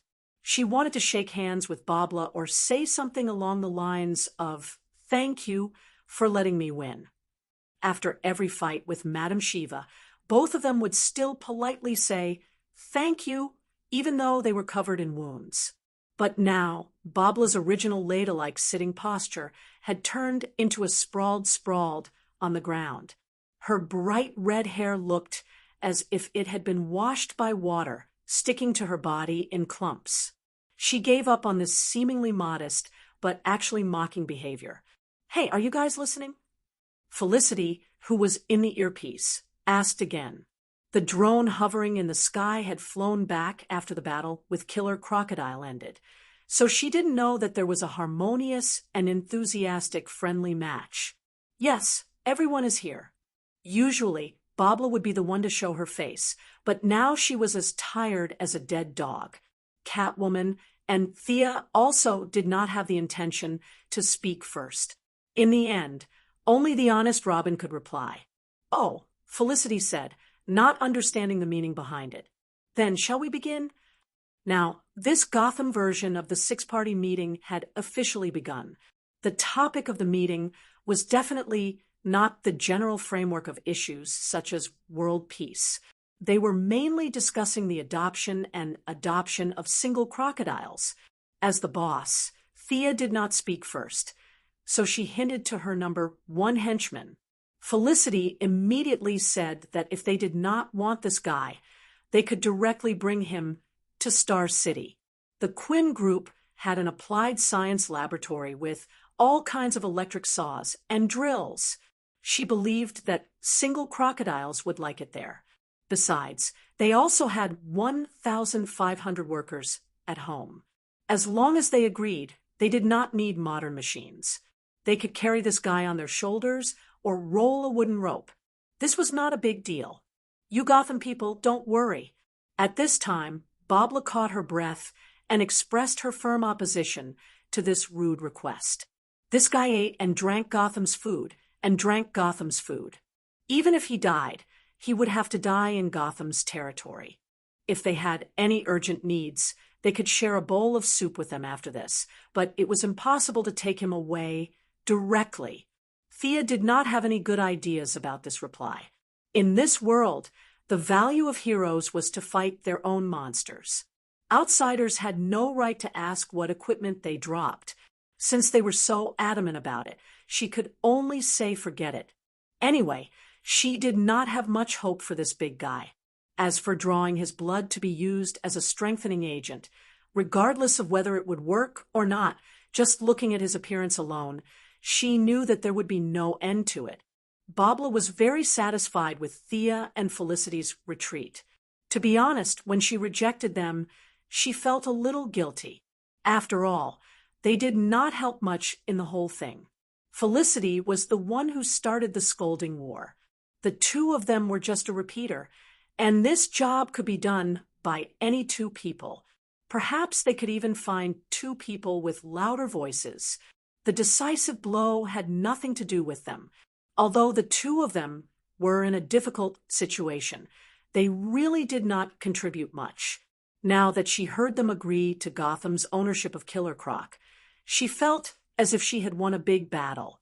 Her impression of the two of them improved slightly. "Dad, do you have any ideas?" Babla did not want to pay any attention to this big ice cube. As long as he was still in Gotham, they could throw him anywhere. She just wanted to go back to take a bath and have a good sleep. Initially, Gordon really did not have any ideas. He was a police officer and had been in the police force for a lifetime. He did not even have the time to care about his wife, let alone other chores. Moving things like this was obviously better for construction workers. However, the 1,500 people that Felicity mentioned just now made him think of a stupid idea. There were many people in Gotham, so he had no choice but to use manpower to move him. Since there were so many idle people in the school, he could get a few hundred people to move him. It was better to have a solution than not having one. Director Gordon found more than 100 people. Sia controlled the skateboard and pulled it from the sky. The rest of the people were busy with the round wooden rope. Finally, they pulled the heavy block of ice from the lake to the main road. It took them a lot of effort to load it into the car. An hour later, they finally returned to the university safely. "Mom, what is this?" "It's probably a Christmas present." The big ice cube caused quite a commotion when it was moved into the school. Many of the children had never seen such a rare thing before. They ran around and asked their families about it. Their families explained it blindly, saying that it was a weapon of mass destruction or that the commissioner wanted to treat everyone to shaved ice. In short, no one could tell that there was a single croc hiding in the ice cube. After the mission was completed, everyone disbanded. Thea and Bobla wanted to go back to sleep. Of course, they slept separately. Robin went to the bathroom to take a bath. Catwoman pulled Felicity to a corner and whispered, "Do you have any equipment that can identify the authenticity of an artwork?" "What are you doing?" Felicity looked dumb, but she was not stupid at all. Catwoman laughed. "I'm going to borrow a few pieces of art. Gotham's jewelry industry has been facing a winter. No one dares to bring jewelry out. The art market is in high demand now." Catwoman was envious of Thea's skateboard. Although she was rich, she spent a lot of money helping the poor from time to time. No matter how rich Bruce was, it had nothing to do with her. After all, she was still fighting with Talia for the naming rights of Wayne. When she saw Talia carrying her child and aggressively rushing into Gotham, she felt that the family name was getting further and further away from her. Since it would take time to change her name from Selina Kyle to Selina Wayne, she planned to rely on herself. With money, everything would be easy. When the time came, she could buy it directly from Thea or ask Bruce to make it for her. Coincidentally, the city was in a state of panic. The rich people in the upper city hid in their homes and did not dare to go out. The market demand suddenly became stagnant, and her previous jewelry business was inevitably hit hard. This forced her to target the art market, which she was not good at in the past. Chapter 68. As a former famous hacker, Felicity has just turned over a new leaf, and she does not have a strong sense of justice as she did in the future. Although she knows that the Catgirl is definitely not borrowed, and it must be illegal, she is not a hacker who follows the law. "Why didn't you mention it to Thea?" Felicity couldn't help but ask.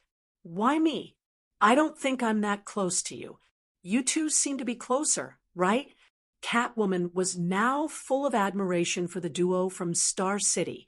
She always felt that they could come up with something magical without even realizing it. This was different from Batman's research route. Compared to the old master's planes and cannons, the two girls' research was more suitable for her. She now looked at them with envy and anticipation, just like how Big Shion looked at Doryman.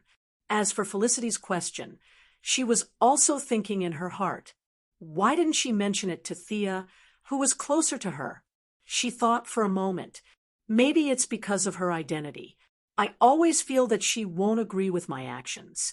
I think we're very similar, so you should be able to help me. What did she mean? After listening to Catwoman's words, Felicity was a little speechless. Did she mean that she was like a bad person, or was she like a poor person? Did you think that Thea was a good person? Were you fooled by her little white flower disguise? In fact, Catwoman's vision was quite accurate. Thea had a lot of scruples because of her family, and she wouldn't easily trample on the law. At least, she wouldn't break the law unless it was a matter of life and death. According to the game's classification, she was at least in the lawful camp. As for whether she was lawful or neutral, it was still unknown. Felicity didn't have this problem. She had enough to eat, and her family wasn't hungry. She was also very adventurous. Otherwise, she wouldn't have volunteered to come to this place. Okay, this is for you. I don't know anything else. She opened the tablet and connected it to a mobile phone. She quickly operated it, then handed the phone to Catwoman and walked away briskly. Catwoman took the phone and found that there was only one application called Art Identification 2-inch. She clicked on the application. It was a very simple program. As long as you scanned the art, you could determine the age of the object and the production process. The database of the software was extremely large. Even the collections of Malaysia were included. Although she couldn't directly provide a proof of authenticity, this was enough. Catwoman didn't have any requirements for artwork, as long as it matched the era. Ha ha. Catwoman felt that Felicity wasn't being honest. If she was a good person, why would she prepare this software for no reason? It was obvious that she had written it long ago and just hadn't used it. This was a great help to him. When he thought about how his career could take off, he didn't pay much attention to Master Bruce being imprisoned. That night, Robin and Barbara had rested enough and went out to capture a criminal with a name. This person was called the Electric Torturer. It was said that it was a craft passed down from their ancestors. No one knew which generation of the Electric Torturers he was. However, Thea looked at the serious-looking middle-aged man and thought that he was a joke hired by someone. This person was extremely stupid. He carried a battery from an electric scooter on his back. It was unknown whether it was hydrogen or lithium. He connected 2 wires to a pair of gloves and electrocuted whoever he caught. It seemed very impressive, and it was very effective against ordinary people. However, the smart Chief Gordon had discovered a fatal flaw in their craft 30 years ago. It was afraid of water. You didn't even need to prepare anything. Just walk 3 meters away, open a bottle of my dong, and pour it on the person's face. This guy would be silenced. What kind of F***king technology was this? They didn't pursue innovation.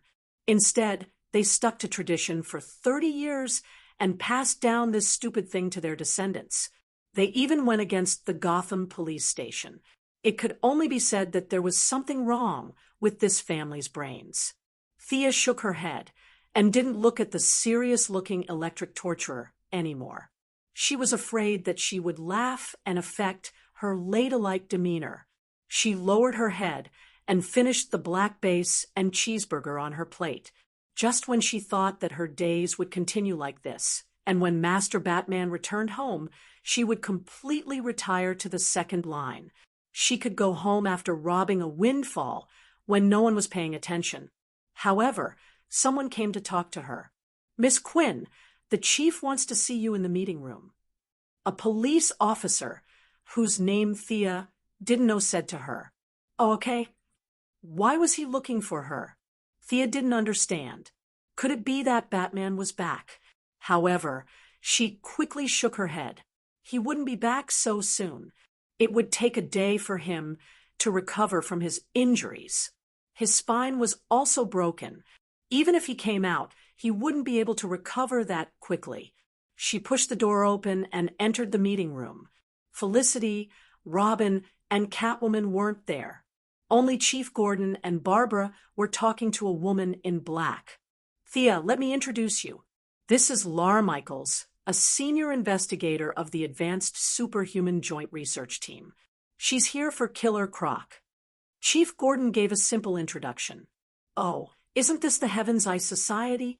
This woman is Laura, the future wife of John Diggle. She didn't have a wedding ring on her hand. Does this mean that they aren't together yet?" Thea looked at her face. She could be considered a character from the Green Arrow. She didn't expect that their first meeting would be in Gotham. "Nice to meet you." "Nice to meet you." The 2 women shook hands gently. It could be seen that Laura was still a little immature. She didn't look like a middle-aged woman with a dissatisfied face. She could barely be considered a mature woman now. Laura was also secretly observing the young man in front of her. She was ordered to take Killer Croc away this time. It was purely a coincidence that she met Thea. However, after learning more about her past, she made the decision to get in touch with her. "Miss Quinn, I saw Killer Croc's frozen body just now. May I ask, how many days will it take for him to thaw under natural conditions?" "Why this question?" Thea turned around and asked Chief Gordon. "I'm going to sleep. Didn't Felicity tell you?" Chief Gordon shook his head, helplessly. He really forgot to ask. When he remembered, he couldn't find her. Laura asked him a few questions just now, but he didn't know anything. When he heard that Thea was eating, he quickly called her over after getting Lara's permission. Thea slapped her forehead. This muddle-headed guy really brought shame to Star City. She quickly coughed and said, "Ahem. In theory, under normal conditions, it will thaw after 3 days. This has nothing to do with the species of the body. Whether it's a giant or a dwarf, it will take 3 days. If it needs to regain consciousness, it will take 15 to 30 days for a normal person to regain their nerve activity. However, I haven't drawn blood from this guy before, so I can't say for sure, but it will take at least 5 days." When they heard that Killer Croc wouldn't be able to jump out of the ice immediately, Chief Gordon and Barbara were obviously relieved. Laura, on the other hand, nodded like a general. Chapter 69. Laura looked at Thea, who was speaking confidently, with a hint of curiosity in her eyes. The Sky's Eye Society had been paying attention to Gotham and Batman for a long time. As a billionaire, Batman had always been the target of their secret government organization. He was a pure earthling with brains and methods, as well as money. At the same time, he benefited from the current system and was a natural collaborator with the government. His abilities were reflected in technological weapons, and he was usually a normal person, not uncontrollable like a mutant. Although the experts in the organization were very worried about Batman's mental state, they all wondered why this person had not gone crazy. In other words, this person could go crazy at any time, and it was up to them. In the end, after careful consideration, Amanda Waller, as one of the leaders of the organization, made the decision to maintain contact. This time, when they heard that Batman had disappeared and Gotham was in chaos, they did help him in his hour of need and made some investments in the future to rope him in. As for the killer crocodile, it was just a matter of convenience. If there were any, they would pull them away. If there were none, it would not affect the overall situation. However, when they understood the process of capturing the killer crocodile, they found out that there was someone among the participants who helped them in their hour of need. Thea's name naturally entered the Sky's Eye Society's attention. Although she covered it up quite well, it was still possible to find out where she came from. Moreover, for such a huge national organization, they could use all kinds of servers and look at the information of every organization. They might not be at Felicity's level, but they could easily pull out 5 or 6 hackers who were slightly worse than her and easily found out her true identity. When the information was gathered to Amanda, she was also a little stunned. In this day and age, the only billionaire superhero was Batman. She did not expect another one to appear today, and it was a woman. This made Amanda, who was also a woman, inadvertently feel some recognition. She immediately raised the original mission level and sent her assistant, Laura, to Gotham to find out the latest information, and gave the order to make initial contact. "Miss Quinn, can you bring me to see the captured target?" At this time, Laura had just taken off her military uniform and walked into the government office. Her expression was more stern than gentle, and those who did not know her would think that she was putting on airs. "Of course, you can also call me Thea." Actually, looking at the target was just an excuse. He just wanted to send away the miscellaneous people and find a place where he could talk smoothly. Director Gordon was old and shrewd, so he could still understand. He grabbed Barbara, who still wanted to go in, and disappeared after saying goodbye. "I heard from Director Gordon that it was your idea to encourage the citizens to participate in the war. What did you think? Don't you think that a lot of civilians will die?" Lara's words were blunt and even sounded like she was questioning him. However, Thea understood the nature of a soldier. The most important thing in the army was to fight together. In a war, everyone was a participant. It couldn't be said that fighting a war was the responsibility of the general, and the soldiers didn't care about it. Heroism was a taboo in the military. Even though Captain America was so powerful, he could only lead a small team to do bombings and assassinations. He was only given the rank of captain after he was suspected to have sacrificed himself. There will definitely be sacrifices, but the necessary sacrifices will allow more people to live and the city to restore order sooner. I think it's worth it. Thea hesitated for a moment, but she still revealed part of her true thoughts. The part that she didn't say was that it was none of her business whether these people lived or died. There might be good people in this city, but there really weren't many. The sooner the war was over, the sooner they could leave. Her answer didn't surprise Laura. On the contrary, it was very much what she wanted. As a government official, she didn't like superheroes. This group of people relied on their powerful abilities and basically didn't care about the government. Those who were calm would say a few words, and those who were bad would pretend to be deaf and mute. What if Batman doesn't agree with this method after he returns? Lara's question was even sharper. After all, Thea was an outsider. Gotham couldn't do anything without Batman. Now that the tiger wasn't home, she could do whatever she wanted, but what about when he came back? Thea really didn't think about this problem. Her original intention was to wait for her master to come back, and then retreat. No matter how many people died, it had nothing to do with her. With Batman watching every day, how many people died? The policy of this city had to be changed, or the death rate would remain high. However, if she said this directly, it would make it seem like Batman didn't have a plan. Thea still wanted to maintain her image of being humble and cautious. If we can do something, I don't think he'll object. If there aren't any major problems during this period, the chaos in the city will be settled in a month. If it's not settled, it has nothing to do with me. Thea was prepared to retreat when the war was about to end. She had already told Felicity to focus on a few rich fugitives, such as Penguin. As long as they were alone, the two chatted as they walked, occasionally discussing their views on the current situation. Laura came with a mission, and Thea knew that this person would become the leader of the Heaven's Eye Society in the future. Furthermore, she was husband and wife with Diggle, and Diggle was good friends with Oliver. She really wasn't an outsider. As the two talked, their relationship gradually became closer. Thea told a few jokes that were suitable for the situation here, and it made her laugh. Laura also talked about her military life.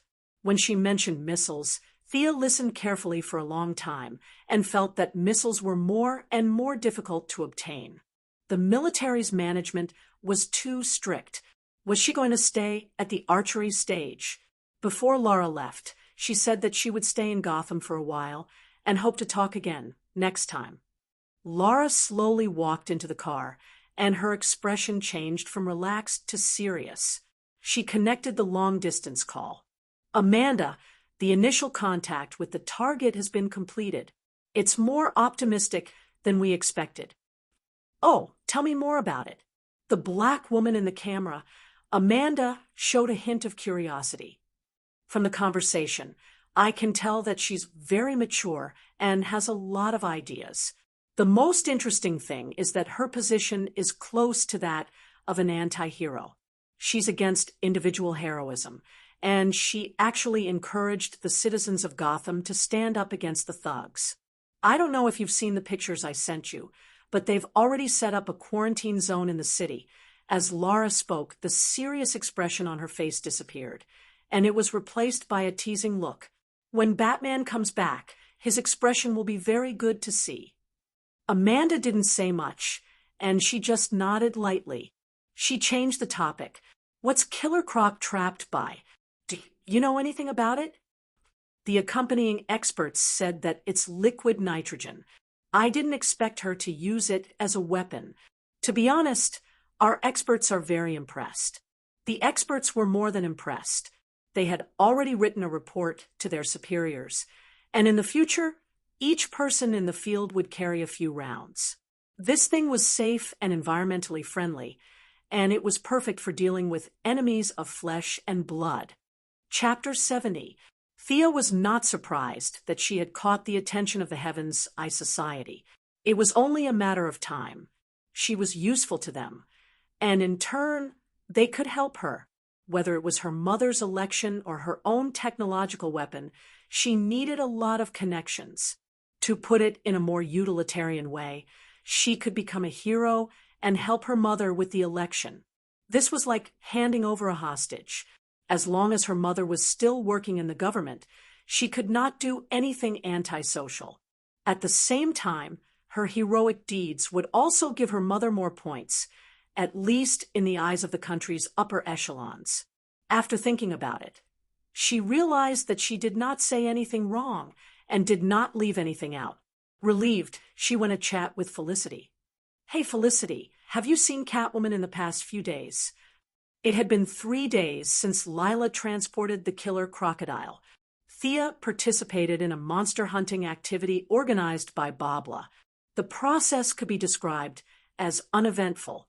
She used entanglement arrows to catch 15 lunatics who escaped from the mental hospital. In fact, these lunatics were quite happy. Each of them charged fearlessly into the spider web. It was as if they were there to die. After the mission, Thea was bored and bored.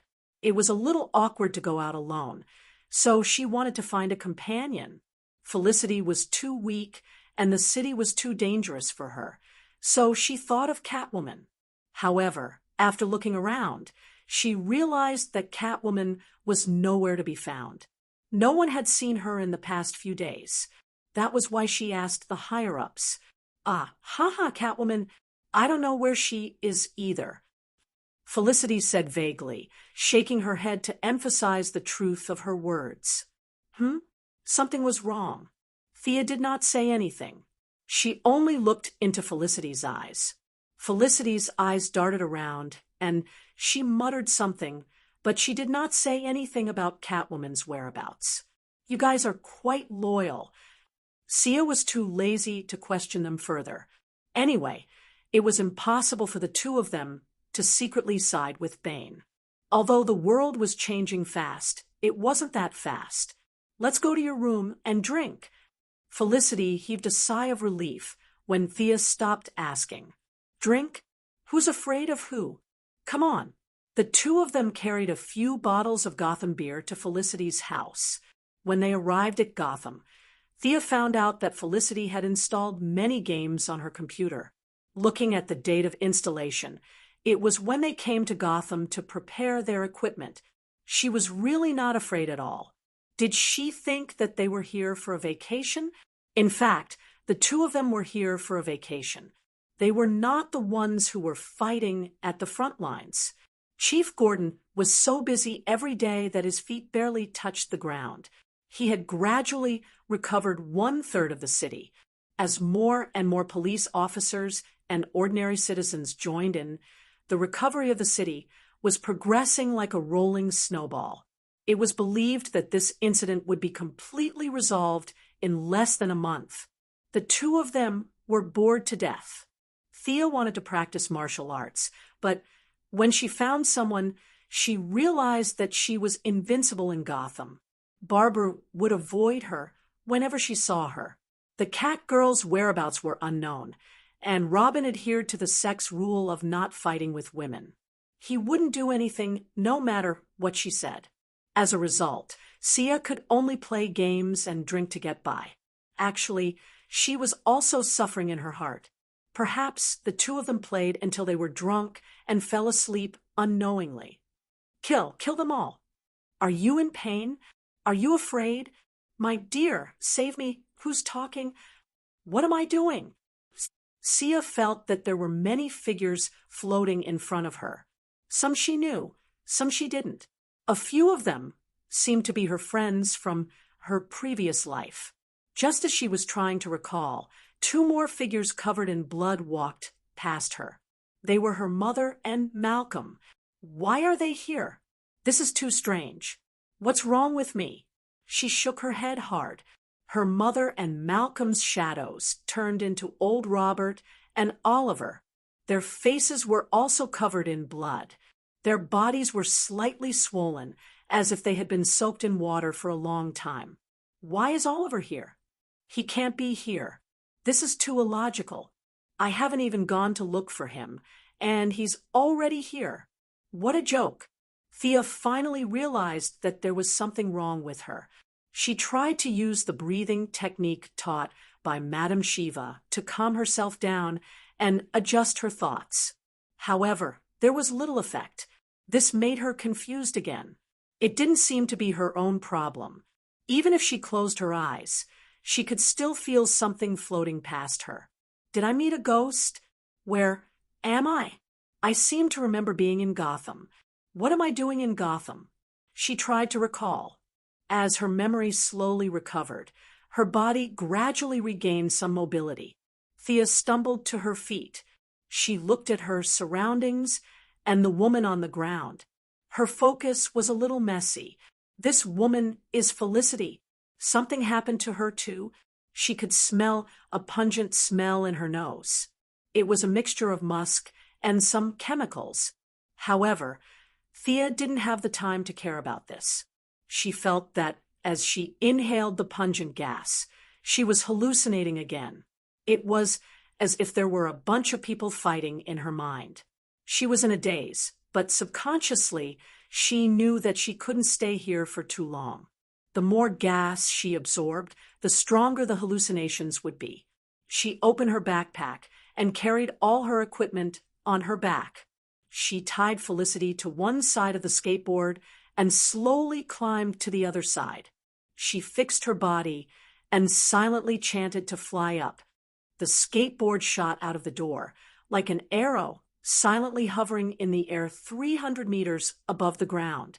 It seems that the effect of the mysterious gas is concentrated on the ground. Being blown by the cool wind in the sky, Sia gradually regains some consciousness. She finds that it is dark all around, and the moon is nowhere to be seen. She can only feel the thick, dark clouds pressing down on the ground. Is it already night? While no one was paying attention to her, Thea hurriedly drove the skateboard away from the area. When she couldn't smell the gas anymore, she lowered her altitude and found a house. She barged in without knocking. She looked around the house. It was empty.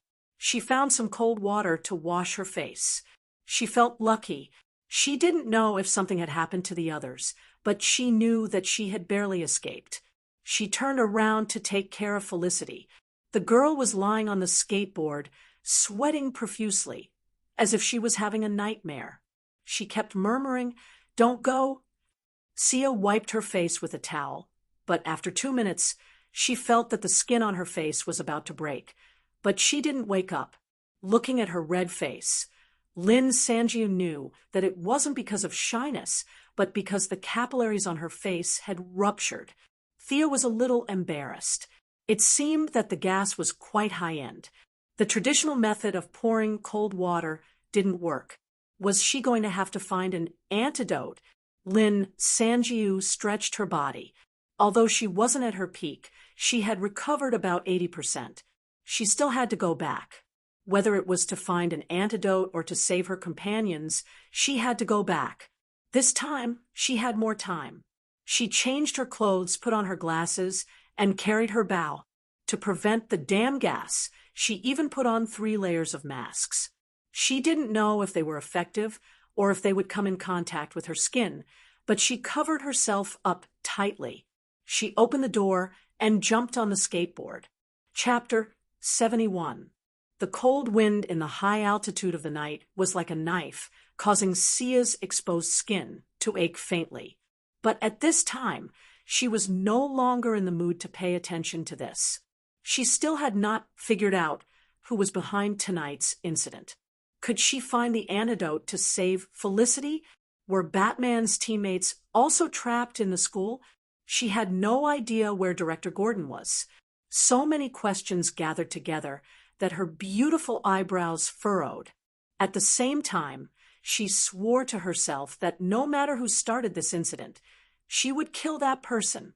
Returning to the sky above the school, she could see that the entire area was shrouded in a layer of light green gas under the faint moonlight.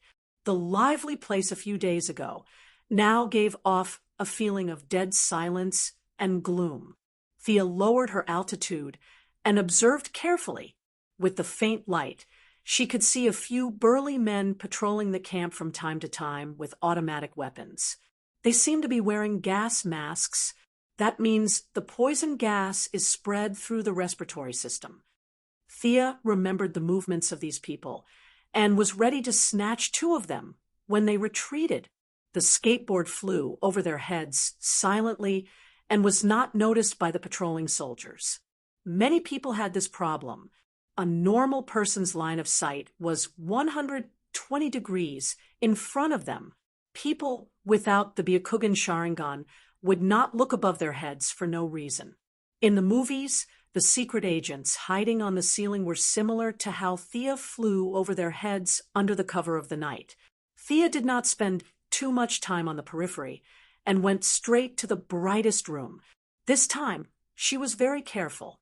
She controlled the skateboard and gently floated into the room.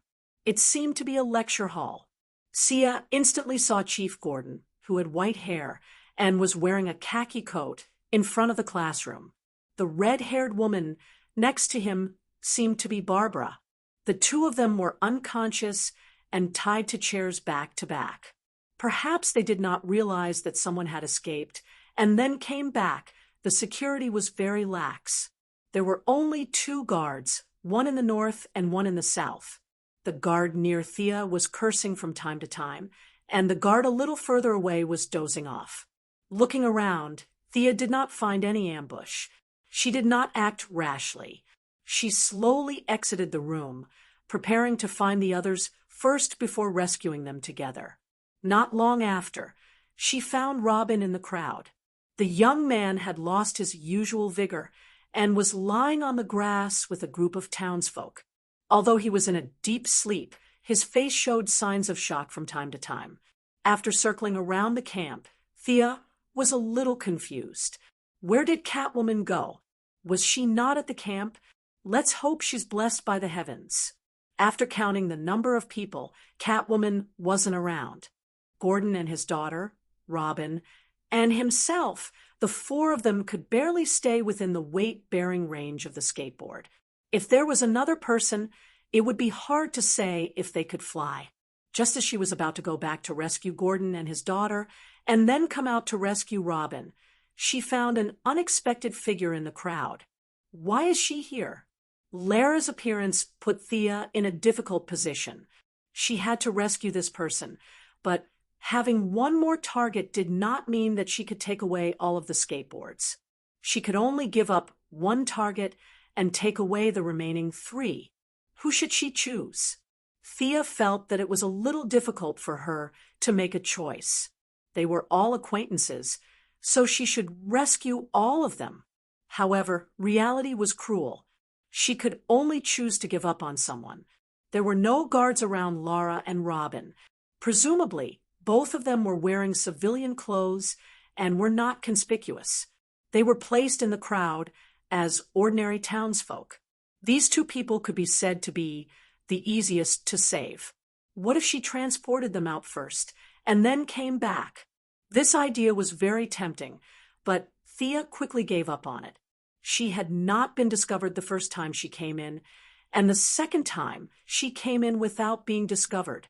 It was impossible for her to be so lucky every time. She was only using the cover of the night and was not invisible. This went back to the original question. Who should she give up on? Chief Gordon was currently the golden calf, so she had to rescue him. Although his combat ability was weak, his position as chief was too important. With his presence, she could gather the remaining police forces in the city. Previously, according to the plan, he had already recovered 1/3 of the city. Many police officers had been scattered and were not gathered in the campus. As long as he raised the flag, he could quickly gather many police officers to help. The next one was Lara. As Amanda's deputy and the future leader of the Sky's Eye Society, she had to be rescued. Like the old chief, she was also the type of person who was weak in combat, but had a strong appeal. Through her, she could get a lot of support from the Sky's Eye Society. This was very important for her, who had not found the mastermind behind the scenes. Besides, he didn't want to offend Amanda, who had black hair, black eyes, and skin that wasn't too dark. She was ruthless and held a high position. If he wanted to continue working here, he would have to suck up to her a little. Rescuing her assistant would be considered a great achievement. Who should she give the remaining spot to? Although Thea did not like Barbara from the bottom of her heart, she still decided to give up on Robin. After all, a lone girl with a 70 out of 100 appearance was too dangerous in this kind of environment. Although foreigners did not care about that, there were so many perverts in Gotham. Who knew what would happen to her? Robin had thick eyebrows, big eyes, and a thin body. To be honest, his appearance, figure, knowledge, and speech did not fit the aesthetic standards of this place. It was really a miracle that Barbara would fall for him. Presumably, no perverted girl would fall for him. She hoped that he could keep his thing. Actually, even if he could not keep it, she would not lose anything. She silently wished Robin the best. Take care. It's not that I don't want to save you, but there's no more space on the bus. While the patrolling guards were far away, Thea quickly tied Laura to the side of the skateboard and turned around to save Gordon and his daughter. When she returned to the lecture hall, the two guards were still in their original positions. Thea got off the skateboard and used the Assassin League stealth techniques that Old Ma taught her to slowly approach them. Their walkie-talkies were very close to their hands. If she did not incapacitate them immediately, she would be exposed. After thinking about it, she gave up on the idea of cutting their throats. Firstly, she was afraid that she would be covered in blood. Secondly, stealth was not that awesome. She only used the visual difference in light and darkness. This was not stealth, so it was impossible for her to walk up to them without them noticing. Thea walked to a dark corner and found a good angle. She did not use the high-tech arrowheads. Instead, she took out the arrowheads with anesthetic. The dosage of each arrowhead was enough to knock out an elephant. She aimed at the guard who had his back facing her and was still talking nonstop. Whoosh! The arrow flew past. The guard felt a chill on his neck. He did not say anything and slowly fell to the ground. Before he fell asleep, he saw a blurry figure behind him. He wanted to warn his companion, but his mouth was completely out of control. His fall alerted the guard, who was dozing off not far away. Before he could understand the situation, he saw a white light gradually expand in his eyes. Although he tried his best to dodge, he was still stabbed in the shoulder. After a moment of numbness, he lost consciousness. Chapter 72. After killing the guards with 2 arrows, Thea immediately walked to the 2 of them and pulled off their gas masks. She could feel that she was affected by the gas again. She could only use about 60% of her strength now. He picked up the gas masks and looked at them. Even though he knew that wearing them would prevent the poisonous gas from entering his body, he still felt a little disgusted when he thought about how they were taken from their faces. He wanted to end this quickly, so he didn't wear them. He put the 2 masks into his backpack and took them back for testing. Maybe he could find the composition of the poisonous gas. She couldn't stay here for too long. Thea walked to the chair where Gordon and Babla were sitting. These people seemed to know that he was an important person. They tied the old director and Babla up tightly with a big chain. She couldn't open the door with her small arms and legs. She searched the 2 guards but couldn't find the key. Time waits for no one. Thea didn't know if there were any surveillance cameras in the room. She controlled the skateboard to float over and pulled out a chain from the outside. This thing was originally used for emergencies. The chain could bear 500 kilograms of weight. She apologized to the old director in her heart. She took the chain that came with the skateboard and tied it around the chair twice. She then connected it to the original chain on their bodies. The messy way of tying them made them look even more artistic. From afar, they looked like dumplings. She controlled the skateboard to drag Gordon and Babla out of the door slowly. Thea pushed from behind. The space on the skateboard was too small. Besides, Lila was already tied up. There was no place for the father and daughter. Referring to Brother Asen's glorious deeds, there were no more seats in the car. The two of them could just take the ticket. Since they were unconscious, they probably wouldn't mind. The doorframe was too low. She could float out with the skateboard close to the ground. However, she couldn't bring these people with her. She didn't want to make too much noise. It was best to come and go quietly. She might have a chance to save Robin. But Murphy's Law was magical.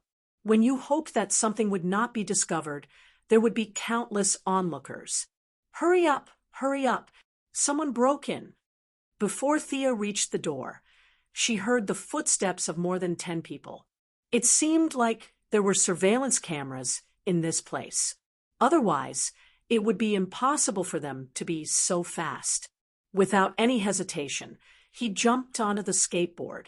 Without caring about whether Gordon and his daughter would be injured, he rushed out of the door at full speed. In this distance of less than 30 meters, sounds of bang, dong, and bang could be heard from time to time. Just like how Mongolian nobles executed criminals in the past, Sia dragged the two of them out of the room, without a care in the world. Then, under the surprised eyes of several guards who rushed over after hearing the news, she soared into the sky with a whoosh. From time to time, gunshots could be heard from below. Bang! Bang! At this time, Thea had already leaped to a height of 300 meters. Of course, she could continue to pull up. With her fear of death and the performance of the skateboard, she could go up to 500 meters. However, she was afraid that the two people who were sitting on the ticket would not be able to hold on. She had an antiviral suit, but they did not.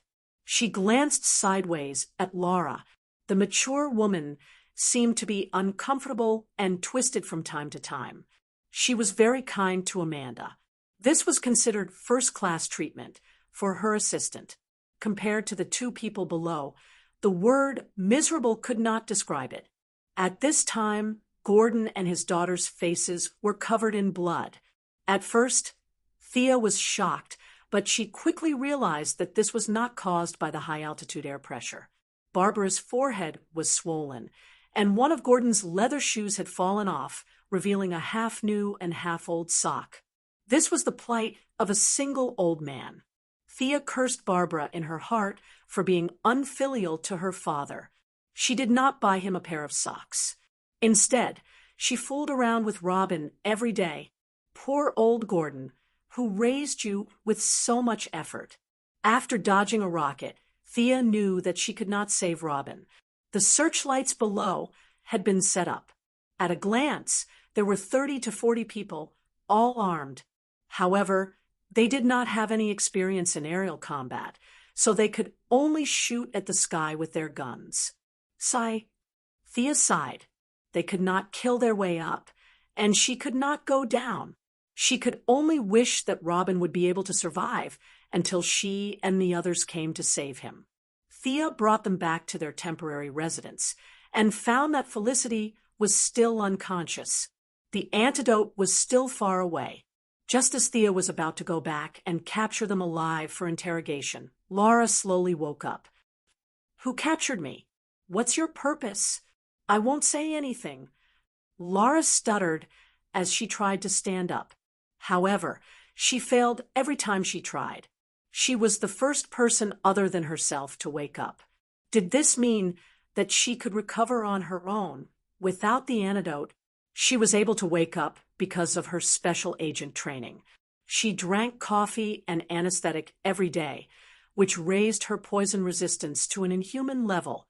How did she wake up? Did she rely on her strong willpower and abundant stamina? Thea was not sure, but she still grabbed Lara's shoulders. "Look carefully. I'm Thea Quinn. We met 2 days ago. You were attacked by the poison gas. This is the room I found. She did not know if Laura heard her clearly. She could see that Laura was adjusting her focus, trying to see the face of the person in front of her. Thea did not have any antidote on hand. Even if she did, she would not dare to use it recklessly. She could only use the old method, which was to get a basin of cold water and wipe Lara's face with a towel. Perhaps Thea was not used to taking care of people, or perhaps Laura was not used to being passive. She weakly pushed Thea away, took a deep breath, and plunged into the basin.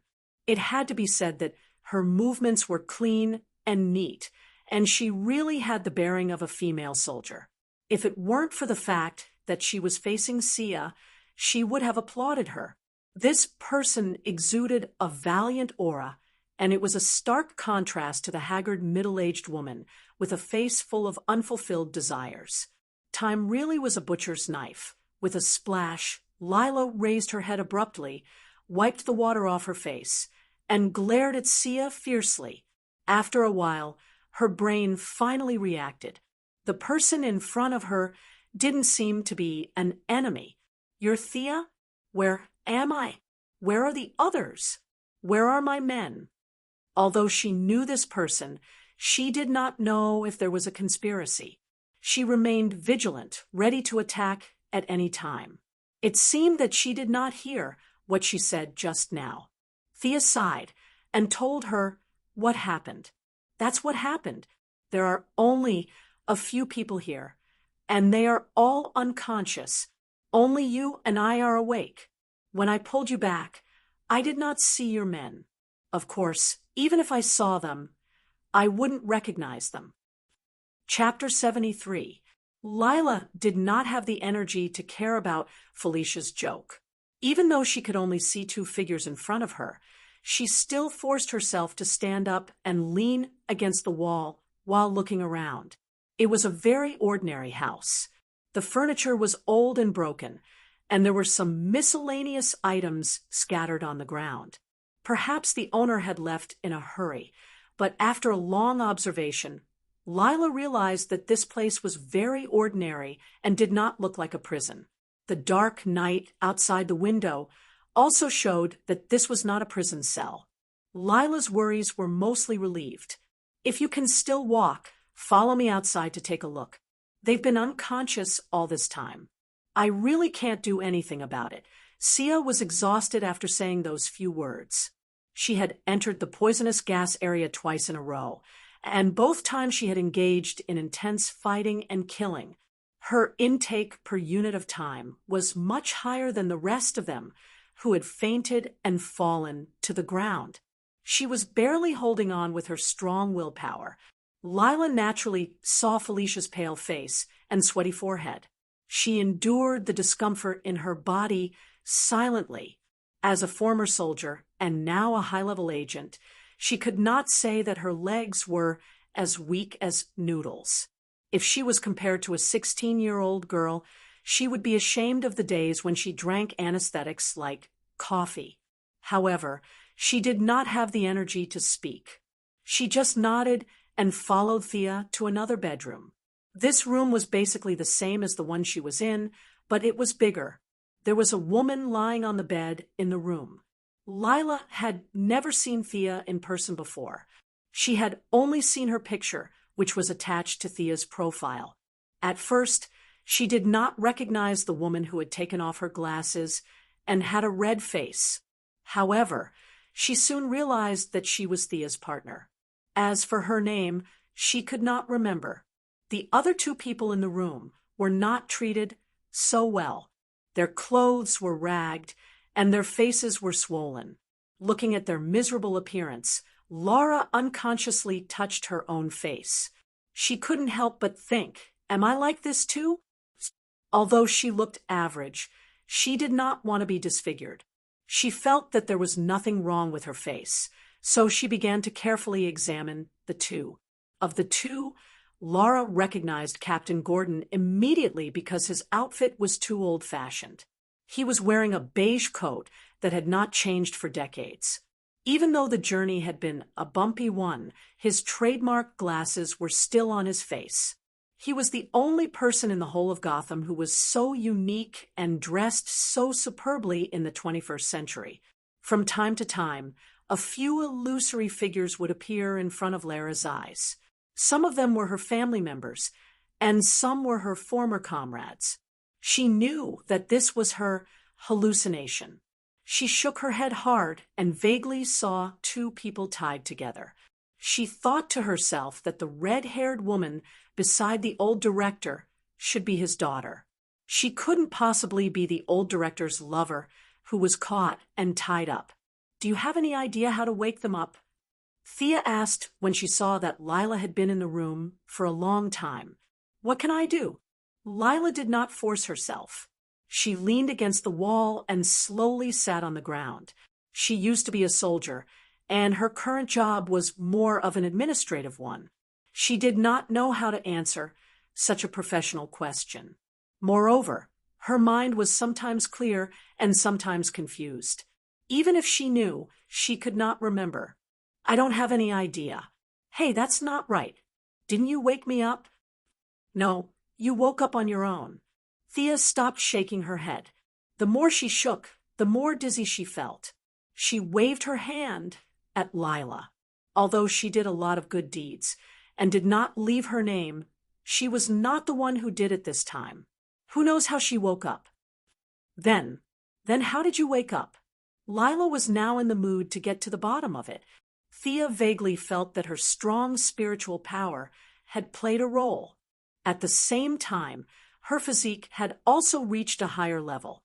After all, she had trained hard for the past year.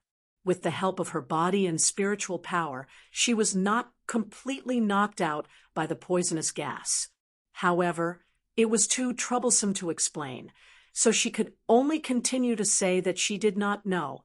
The two of them did not talk about any practical solutions to the problem at hand. Thea looked at the few people who were as dizzy as dead pigs and did not know what to do. She was a little depressed. Since the two of them did not have any ideas, they could only ask for help from outsiders. Although Thea did not know many people, Lila was a senior figure in a government organization. "Can you find some people to help?" In fact, she did not need to ask Lila to think of this problem. She took off her military uniform and joined the Secret Service organization. Why did she work so hard to climb to a high position? Wasn't it so that the organization could give her a hand at this critical moment? Although this organization was particular about abandoning people at the drop of a hat, and the human feelings had dropped to the negatives, he was still the leader's deputy and was considered a high-ranking member.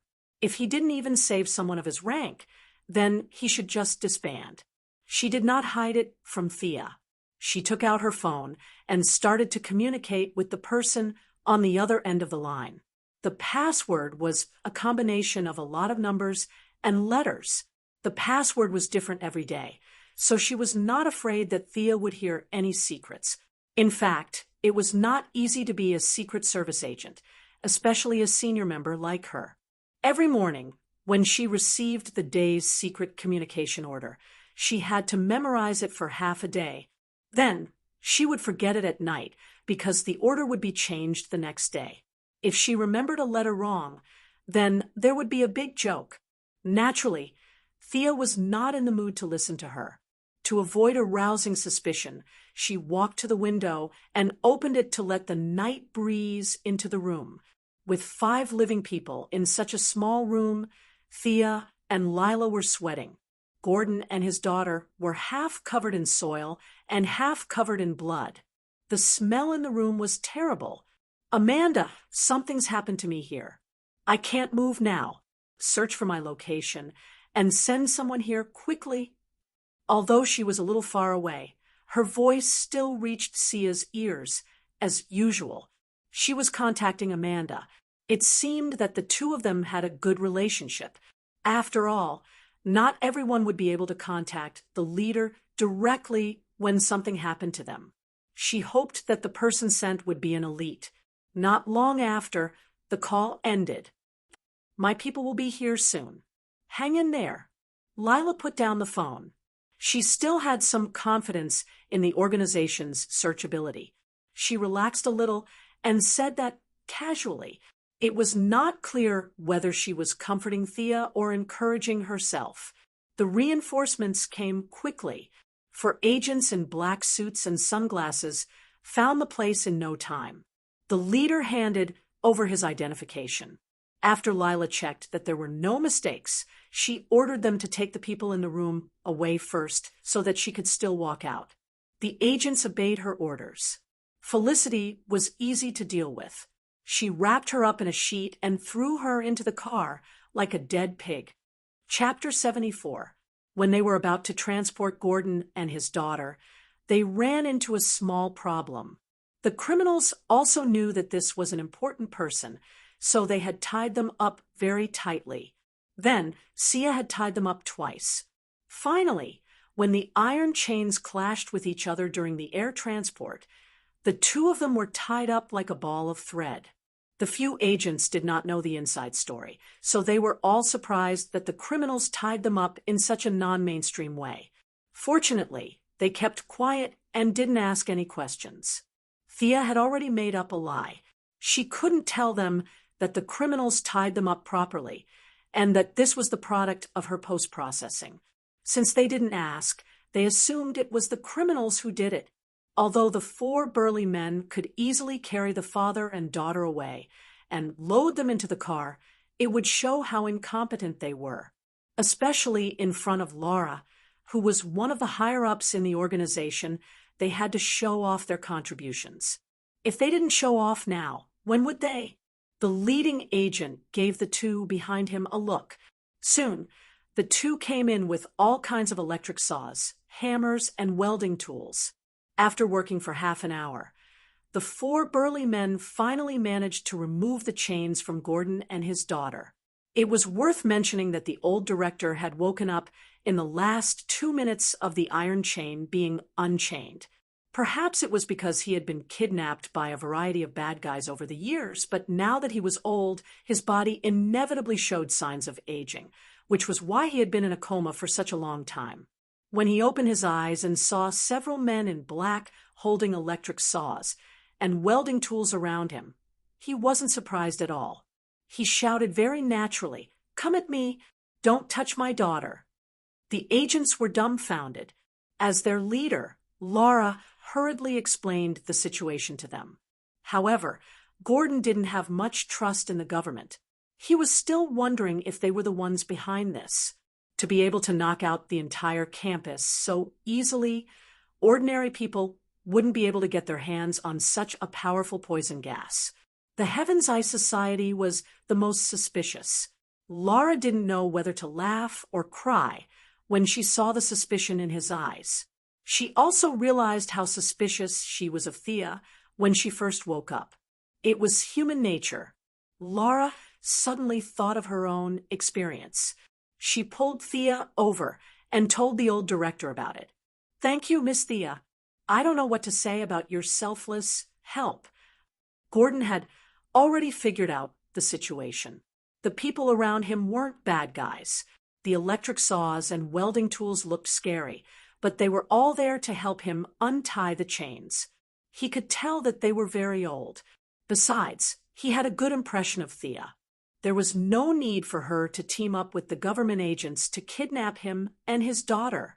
In fact, he thought that Thea didn't care about his family's money. She was the heir of a large financial group and had given him the opportunity to become famous. She didn't care about fame or fortune. She came all the way here to help him. It was not honest of him to suspect her for no reason. However, his acceptance of reality was still a shock to Laura. "You didn't believe me at all when I tried to persuade you on behalf of the organization. How can you believe someone else's words? Is our organization's reputation that low?" Gordon wasn't an ordinary person. He was a police chief with a population of tens of millions. He was a well-known figure in society. Laura was ready to go back and advise Amanda to improve the situation. No matter what the truth was, they should at least do a better job of keeping up appearances. Otherwise, let alone ordinary people, even the high-ranking officials wouldn't trust them. They should just go back to their own homes. The four of them drove 2 cars.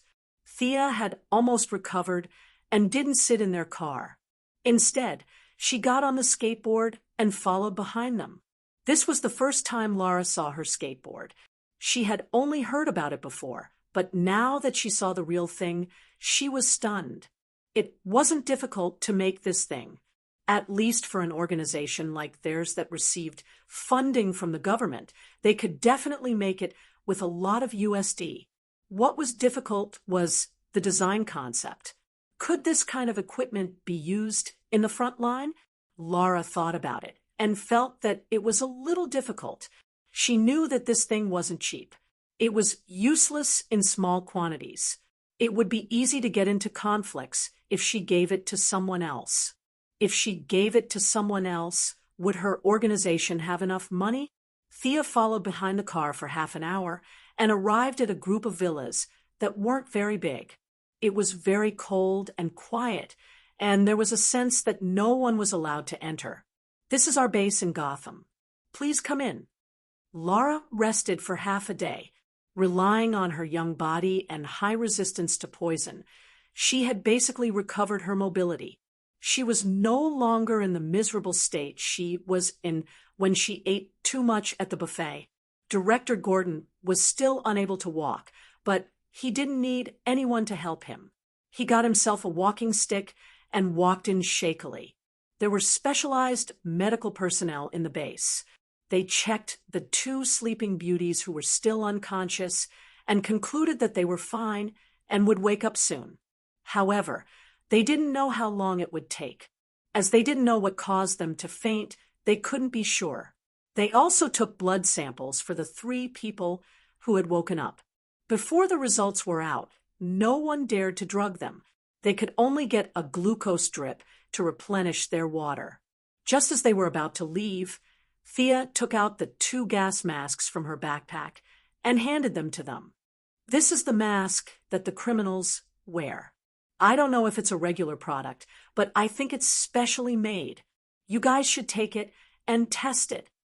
Hurry up and analyze it." Laura didn't wait for them to reply and immediately gave the order. She had been tormented so much that she had forgotten what she wanted to do when she first went to the campus. She had never been so embarrassed in her life. She just wanted to find the mastermind behind this and shoot him twice with her handgun from the bottom up. Then she would talk about other things. Laura still had to arrange the work, so she got up and left after a while. Thea and Gordon looked at the 2 sleeping beauties and wondered when they would wake up. Felicity should have woken up a long time ago. She could be said to have inhaled the least amount of poison among them. However, the doctor said that it was related to one's body constitution. This made Thea a little worried. After all, she didn't have a body constitution. This girl didn't even train.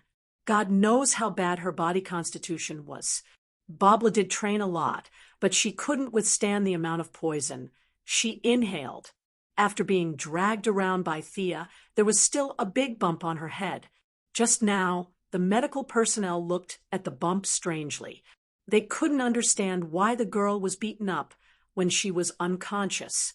In the end, they could only conclude that the criminals had gone crazy. Just as Thea was thinking about starting a bet and guessing who would wake up first, Felicity didn't disappoint the people of Star City and woke up first.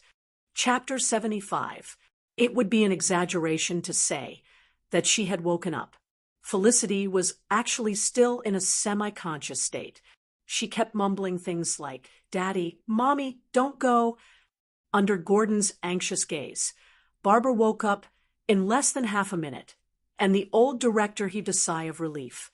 Although Barbara woke up later, her constitution was far stronger than Felicity's. After all, she had trained hard before. The reason why she woke up later than Felicity was mainly because she had inhaled too much oxygen. In addition, someone had dragged her all the way here, and she was still feeling dizzy. The medical staff quickly injected the 2 of them with some injections to increase their stamina and speed up their recovery. After a preliminary analysis by a few pharmacologists, although most of the drugs couldn't be used, some antibacterial and anti-inflammatory drugs wouldn't conflict with their recovery. This was especially so when they saw the huge bump on Barbara's head. If they didn't give her some medicine in time, she would really be disfigured.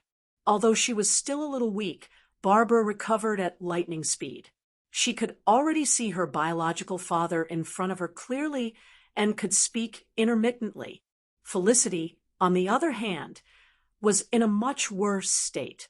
She was still in a semi-conscious state. However, it was a good thing that she could wake up. Thea felt that the medical staff were really resourceful. It was much better than her method of waking someone up by pouring cold water on them. "Daddy, where are we?" Barbara gradually regained consciousness. She looked around in confusion. This wasn't where they were before. "Where are we?" Gordon also didn't know where this place was. He was also sent here in a daze. At his age, his recovery speed naturally wasn't as fast as a young person's. However, in order to let his daughter recover in peace, he made up a lie that wasn't really a lie. "This is a secret location. It's very safe here." "Where's Robin?" Barbara looked around and didn't see her boyfriend. She felt a little uneasy and hurriedly asked her father. Oh, only then did Gordon realize that Robin wasn't around. Thea didn't mention anything just now. Could it be that they didn't manage to save him? He turned his head and gave Thea a questioning look. What could Thea say? He could only shake his head gently. "Robin is still in the school. We'll rescue him later." Chief Gordon was generally supportive of Robin's relationship with his daughter. However, he was somewhat displeased with his son-in-law, so he was not angry at Sia for not rescuing Robin. Instead, he felt that the kid should be taught a lesson. Otherwise, most people in this world would forget their fathers when they had a man and forget their mothers when they got a wife. When Barbara heard that her boyfriend hadn't come out, she didn't know who had fished her out. She was a little anxious and worried and fainted again under the multiple blows. They watched as Gordon hugged his daughter and cried, "Babla, wake up, open your eyes." Thea felt her teeth ache. She had only fainted, not died. There was no need to be so dramatic. Since both of them were awake, her efforts tonight weren't in vain. She turned around and walked out of the room to find the researchers in the laboratory to see if they had analyzed the composition of the poisonous gas. If possible, she still had to rescue Robin. Besides, Catwoman was nowhere to be found. At the same time, Laura walked into a sealed room and gave a long password. Amanda's dark face appeared on the monitor. Laura, you're recovering fast. Thank you for your concern, sir." Both of them didn't want to waste time and quickly got to the point. "Sir, this is the blood test report for me, Thea, and Gordon. The amount of poisonous gas in our blood is beyond what a human body can tolerate. Gordon and I inhaled about the same amount. I'm better than Gordon because I'm trained, but Thea's is much more than the two of us." Laura held the report in her hand and reported in a low voice. "Then what do you mean? Is she a psychic?" Amanda asked noncommittally. "On the contrary, her blood, cells, and hemoglobin are all at the level of a normal human.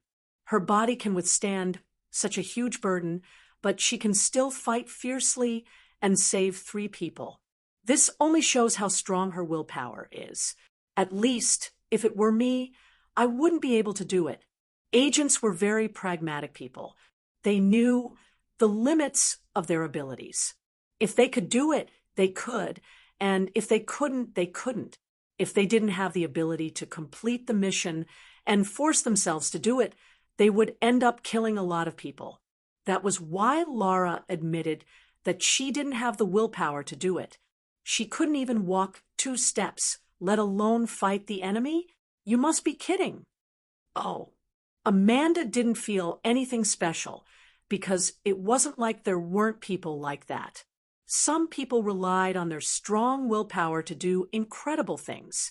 people like that existed in the military and in other places. Batman was a living example. He was attacked by poisonous gas many times. Although it was ugly, he managed to escape every time. Comparing Bruce and Thea's past experiences, Amanda looked for similarities between the two. She found a lot. First of all, they were very rich. At least they were richer than her, who worked her way up from the military for a fixed salary. Secondly, their families suffered terrible misfortunes, and they were surrounded by wolves. The only difference between the two was that Star City was brighter, while Gotham was darker. Could it be that it was easier for the children of rich families to become superheroes? Amanda couldn't help but have this thought. Should she find a few more of them to test in the future? They weren't greedy for money, they weren't afraid of death, and their hearts were filled with ideals. This was quite suitable for her organization. Stopping her thoughts, Amanda asked Laura, "What's your conclusion? Do you think she fits our criteria?" "Yes, I think she fits, at least more than Batman. She can be a partner of the Heaven's Eye Society," Laura said with certainty. "I understand," Amanda said, and turned off the long-distance call. She sat on the chair and looked at the document in her hand. Thea's mother, Moira, had officially submitted to the government to participate in the next mayoral election. Currently, she was far ahead of the other candidate in the polls. Her policy wasn't complicated. It was to restore employment and develop new economic growth points. Amanda used to treat these empty words as waste paper. But this time, because of the little butterfly Thea, she had to take it seriously. If Moira was successfully elected, she would enter the eyes of the country's highest ruler. As a secret organization of the government, she would naturally be on the same side as Amanda.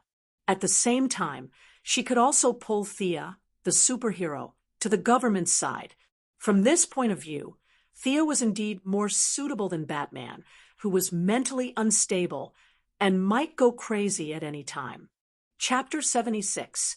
Through Lara's judgment and her own analysis, she finally made up her mind. She took out a document and added Thea Quinn after Bruce Wayne's name at the beginning of the document. The mission of the Heavenly Eye Society was to be responsible for the safety of the entire human race. Its full name was the Advanced Superhuman Joint Research Group. It was originally created by Air Force Colonel Steve Trevor, but as time passed and the relationship between Steve and Wonder Woman grew, the organization became more and more hostile to the government and financial groups. Amanda, this shrewd and ruthless woman, entered the eyes of the upper echelons at this time. Using all kinds of righteous excuses, she diverted a lot of resources from Steve. Although the leader of the organization was still Steve, as the number of supporters increased, she had also become an important figure in the Heavenly Eye Society. As a newcomer without any background or experience, Amanda had to constantly strengthen her authority to obtain more resources. She urgently needed more contributions to reach the highest point of the Heaven's Eye Society. She wanted to take in the supercriminals locked up by the organization for her own use. After all, many of the missions were dangerous and cold-blooded, and it was difficult to send ordinary soldiers or agents to complete them. At this time, she needed these villains to do the dirty work, but these people would not bow down easily. She desperately needed some superheroes that she could influence to deter these villains. Originally, Batman was a very good choice, but now Thea seemed to be a good choice. Batman was more mature, but he was mentally unstable and did not like those in power. Thea was young and inexperienced, but her mother was about to enter the upper echelons, so the chances of her betrayal were very small. Should she choose someone with more experience or someone she could trust? These two choices made it difficult for her to choose. Luckily, there was still plenty of time, so she could only put this problem aside. Lila walked out of the room and let out a long sigh in the dark night. She vaguely knew about Amanda's plan, but she didn't know how her report would affect Sia, a girl she could get along with. Whether it was good or bad, she could only let time tell.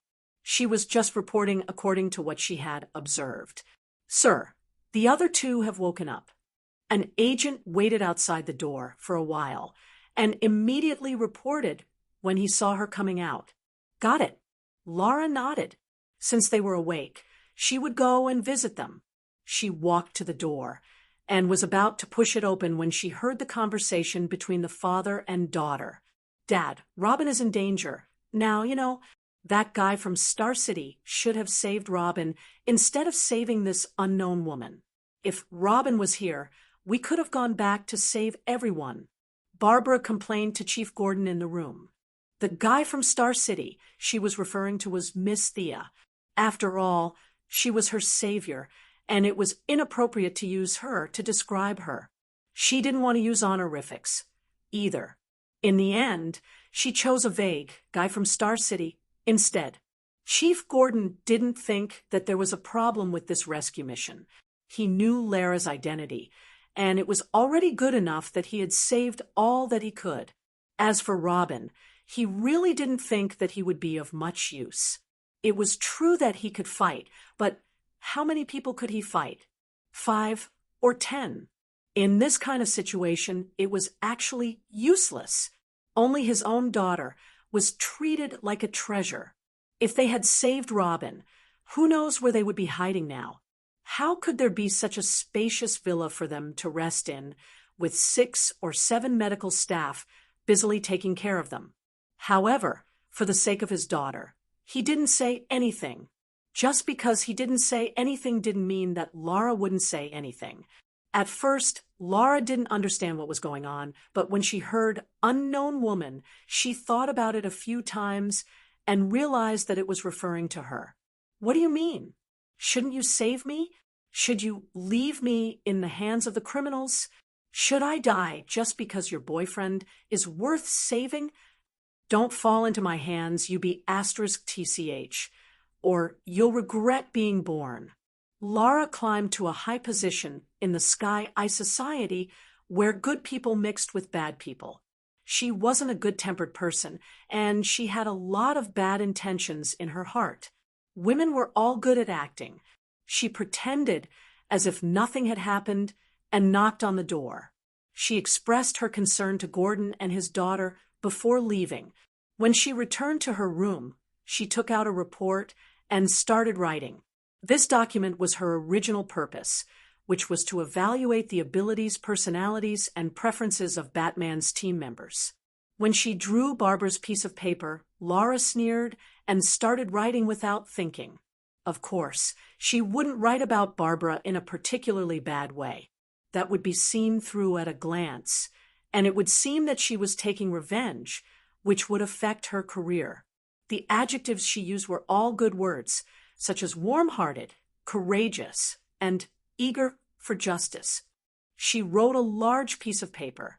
These words were good words for publicity, but in the eyes of the Special Battlefront, especially a black-hearted woman like Amanda, these words were synonymous with idiocy, and especially idiocy. If it was a report from Batman or Thea, she might have verified it, but for a second or third-tier hero like Barbara, she basically just read it, signed it, and stored it. She didn't have the energy to verify it. Whatever her subordinates said was the truth, not to mention a subordinate of Lara's level. Even if she found a mistake, she wouldn't take it seriously. She couldn't see any problems now, but when she encountered something more troublesome in the future and needed a hot-blooded hero to charge at the front, this file would play a role in adding fuel to the fire. Just as Laura was thinking about how to write a 500-word review with a pen in her mouth, a subordinate knocked on the door. "Sir, Miss Thea is back." Back? When did she go out? What did she do? This was the bad thing about this group of heroes. They were too independent. She had only been here for a short period of time, and this person had already run out. Where is she? Lara's head was full of question marks, and she thought that she had to have a good talk with her about discipline. In the interrogation room, Miss Thea captured someone alive. The subordinate's face was full of excitement. Oh, amazing! That was the only way Laura could express her feelings now. It hadn't even been 20 minutes, and she had killed another round. What a fierce woman. What kind of grudge do you have with this group of criminals? You've killed 3 rounds in one night. Actually, Thea wasn't as fierce as she thought. She just felt that she was basically invincible in the air, so she flew over boldly. Before she left, she specially went to get a gas mask that was said to have the strongest effect in the Heavens Eye Association. Although it wasn't targeted, it was better in terms of overall protection. However, it was different this time. The process could only be described as not smooth. The people in the camp weren't fools. 4 or 5 searchlights illuminated the entire camp as if it was daytime. The patrolling criminals stretched their necks and looked up at the sky as if there was something wrong with their necks. Thea was still a few hundred meters away from the camp when she was discovered. Chapter 77. The first time you came, we ignored you. The second time you came, we magnanimously let you go. In the blink of an eye, you're here again. Even if they could tolerate it, they couldn't. Not all of the bandits in the camp were illiterate. There were a few who boasted of their high intelligence. They gathered the hostages, strengthened the security, turned on all the searchlights, and even set up a small radar. That was why Thea was discovered before she even reached the camp. Even though she was discovered, Thea wasn't in a hurry. She was 200 meters above the ground, and the people below her were like ants. Bows and arrows were useless. Even if she had bombs, she wouldn't dare to throw them. If a few hundred citizens were killed, her name would be completely red. The people below couldn't do anything to her. Gotham didn't have that many high-tech weapons. Everyone's focus was on curing the mentally ill, which was also known as spiritual development. There was very little development of firearms, and even a rocket launcher was considered powerful. As for the heat-seeking missiles that could threaten Thea, the bandits didn't have any. They angrily raised their AKs and fired a few rounds into the sky, not caring if they hit their targets. The smarter ones pointed their guns at the hostages' heads and raised their loudspeakers to shout at the sky, implying that if Thea didn't come down, they would shoot. Thea didn't take it seriously. You guys have watched too many movies. I'm not on the side of justice. Kill me if you want. I don't even know these people. Even if you kill Robin, it has nothing to do with me. I'll mourn for him for half a minute. You want me to go down and die? Are you kidding me? She circled the camp twice, as if nothing had happened. She could see that the bandits were a motley crew without any discipline. They had tattoos, or piercings. Not many of them were dressed normally. However, their equipment was pretty good. They were all wearing American military uniforms. Did they rob a military base in Gotham? However, Thea looked twice and realized that they were just small fries. They didn't seem to last more than 3 minutes. None of them had a name on them. At least, she didn't see any. There was no one at the place where Robin had fainted earlier. They could see a few criminals gathering the hostages. They could only apologize to Robin. They had really tried their best. You can pray to God to protect you from now on. Just as he was about to return home, he saw a criminal pacing back and forth on the side, as if he was relieving himself. Thea watched the man swagger around. She didn't know if he had kidney deficiency or something else, but he stood there for a full 3 minutes. Are you trying to lure me down? Thea scanned the area with her infrared glasses and found no less than 10 people hiding nearby. Originally, I was planning to go back like this, but since you're giving me a live witness, I don't want to make it seem like the people of Star City don't know etiquette, so I can only accept it. Thea didn't use her maximum speed before, so these people didn't know how fast her thing was floating in the sky. They just assumed that it was about the same speed as a car. Therefore, the circle of people lying in ambush could only be considered to be neither big nor small. Thea arrived at the site of the bait in less than 150 kilometers per hour. It was a forest, and there were 8 criminals hiding there. The infrared glasses showed that these 8 guys were squatting motionlessly, waiting for Thea to take the bait. Just when these people thought that the enemy would fly over their heads and perform a dumpling wrapping performance, Thea suddenly sped up, took a big circle, and rushed down from the other side of the bait. These people didn't expect such a variable. Caught off guard, their weakness of not having received formal training was undoubtedly exposed. 2 criminals reflexively rushed out with their rifles. The 2 people who rushed out were a little confused. I came out just like that. What should I do next? While they were in a daze, the people behind them also shouted, "Come back! Come back!" The 2 brainless guys turned back into the forest. But at this time, Thea had already completed her mission. Her skateboard was originally modified with emergency equipment. There was a chain on each side of the V-shaped skateboard. She used one to pull Gordon and his daughter onto the ticket, and now she had the other one to use on this guy who was holding up his pants. She instantly increased her speed to 300 kilometers per hour and rushed to about 100 meters in front of the bait. She didn't know what these criminals told him to pay attention to, or was this person trying to be realistic?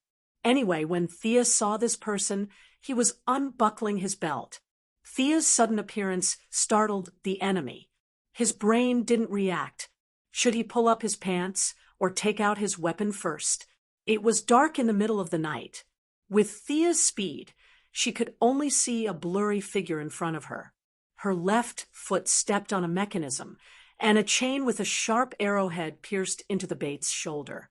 This arrowhead wasn't designed by Thea. It came with the original equipment. Its purpose was to grab onto solid objects such as rock walls and tree trunks and use the chain to create a passage in the air. The arrowhead was made of special steel. When it nailed the target, 3 small claws would automatically pop out from the inside to ensure that it wouldn't fall off. Even a rock could pierce through his body, let alone a living person. The bait did not know that his treatment had been upgraded to the same level as the big rock on the bridge pier. When the arrowhead, which was as thick as an arm, pierced through his body, he fainted without making a sound. Thea felt that his body was probably not as strong as a rock. Before he fainted, she circled around him again. Then, under the shocked gazes of the others, she left with the captive in her hand.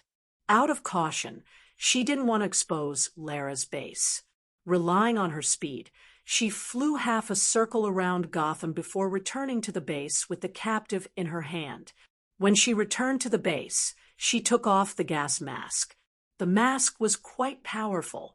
This time, she wasn't affected by the poisonous gas at all. Unfortunately, it was said that the production cost was very high. Even with Heaven's Eye Society's wealth, they could only make a few of them. The number that was distributed to the base was even fewer. She got off the skateboard and threw the captive to the agents. "This is the one we captured alive. See if you can get anything out of him." The agents looked at the captive. Half of his body was dyed red. Fortunately, he was flying at high altitude at night. The cold air froze most of his wounds, so he was dragged back alive. In addition, when he fainted, his body automatically went into protective mode. All his bodily functions were at an extremely low level. That was why he wasn't killed by the pressure of 300 kilometers per hour. This was the scene that Lara saw when she entered the base. She had been in the army for many years and had seen worse than this. She didn't think much of it. She immediately ordered for a cardiac stimulant and epinephrine injection. She wanted the captive's confession immediately. She didn't care whether he was dead or alive. Sia felt uncomfortable about being plotted against, so she had to add an update. After all, Sia was someone who lived on campus. So, she wasn't innocent. She was just unjustly implicated, and she was inexplicably knocked down. She would be lying if she said she wasn't angry. This captive didn't look like a strong-willed person. It wasn't that she couldn't get anything out of him with a whip or an iron clamp. However, she didn't have time to waste. She ordered her men to prepare 2 pounds of sodium thiopental, also known as the truth serum. She didn't believe that he wouldn't talk. Chapter 78. Before the captive regained consciousness, Gordon, Garen, and Felicity slowly walked over. It was not that they did not want to walk, but they did not have the stamina to do so. "Hey, are you okay?" Thea patted Felicity's little face. "I'm fine, just a little swollen. Do you know why the robbers hit my face?" Felicity's eyes were filled with confusion. Thea glanced at her face from the corner of her eyes. It was probably a little red and swollen. She swore that she did it out of kindness, but in order to save her, she had rubbed her face until it was swollen. She could not tell the truth, so she could only blame it on the robbers. She quickly shook her head. "I don't know. It was already like this when I saved you." "Oh, right. Apply this on your face. It's quite effective." Then she took out a bottle of ointment that Madame Shiva had given her and tossed it over. Turning her head, she saw Barbara's side profile. Her forehead was swollen like the golden-horned king's from afar. "Did I do this too?" Feeling a little guilty, she tossed another bottle over. "This is for you. The swelling will go down quickly after applying it." Barbara had been listening to her the whole time, so she caught the bottle when she saw what Felicity had tossed to her. It was fine for her to say weird things behind her back without anyone noticing, but she had to be polite in front of her. After all, she was the savior of her father and her. Thank you for saving us," Barbara said politely. "You went back to school again? Did you see Robin?" Thea sighed. "I didn't see him. The security was too tight. I couldn't get in alone. I'm sorry." Actually, her apology was not sincere. It was just her habit to say nice things. This was because no one would blame her. Even Barbara couldn't find fault with her for rushing in 3 times in one night without any support or protective equipment. After all, she had been lying down the entire night. The only difference was that she was a captive before, and now she was a free person. However, she didn't contribute a single cent of her strength. Seeing that she did not say anything, Thea ignored her and turned to Felicity. "Can the drone still be used? I haven't seen Catwoman. Go look for her." Catwoman. She probably hasn't returned to campus. She's been outside all this time. I'll contact her immediately." Felicity was still a little dizzy, and she couldn't come up with a lie after thinking for a long time. She could only take out her phone and make a call. "When did you two become so close?" Thea felt that it was quite strange. These two people's personalities were almost completely different. One couldn't stay at home, while the other could stay at home forever. To be able to catch up with such different living habits, it could only be said that their natures were similar. Hurry up and call her back. Thea could not be bothered with these trivial matters.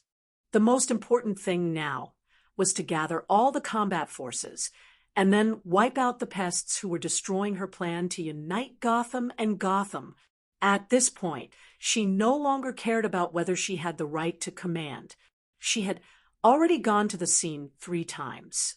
She was the only one who understood the situation the best, and she did not ask for the opinions of the others. "Chief Gordon, how many police officers can you gather now? I need to be at the scene in half an hour." Thea looked at the old chief with a deep voice. "You still want to go?" Chief Gordon was shocked by her desperation. How many times had she done this tonight? However, when he thought about how an outsider like her was so enthusiastic as a Gotham citizen, he could not fall behind. He calculated in his mind. About 20. That's enough. help Felicity command them and get them to the campus directly. The old chief's combat strength might have been good when he was young, but now he was not even as good as a normal person. It was best for him to provide support from the rear. Babla, recover your strength in 20 minutes and change into your combat uniform. We're going to save people. Felicity, have you contacted Catwoman? Tell her to come back quickly. Agent Lila. Thea was having fun commanding when she suddenly realized that she could not command this agent. She stopped mid-sentence. I'll go with you. Including me, there are 5 agents. I can also send a military helicopter over, but there are too many civilians there. It can only be used as a deterrent, Lila said quickly and expressed her support for Thea's arrangement. No one had any objections. The old chief and the others were used to following Batman's orders. It was a habit that could not be changed in a short period of time. Now, it was just a different person. Moreover, Thea had saved his life, so he did not feel that there was anything wrong with letting her command. Babla only wanted to save her boyfriend. She did not have any objections to anyone's command. Even though she was still staggering, she still changed into her combat uniform as instructed. In fact, she had left her clothes at the campus, so she could only find a whip and a mask. Thea began to discuss the distribution of firepower with the chief.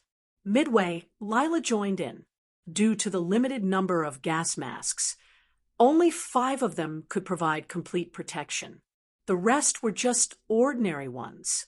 As for whether they could provide effective protection, a few technicians said that there was too little data to determine.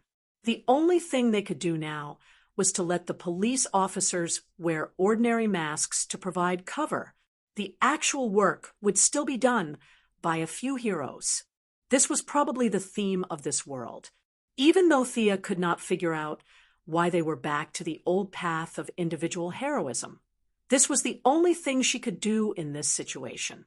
Moreover, looking at the ugly faces of the people around her, it seemed like she had to be the main force. She had become the main force after helping out. This was similar to the time when Brock helped to kill the soldiers and ended up chopping down Sargeras with his axe in the end. Sir, it's all out.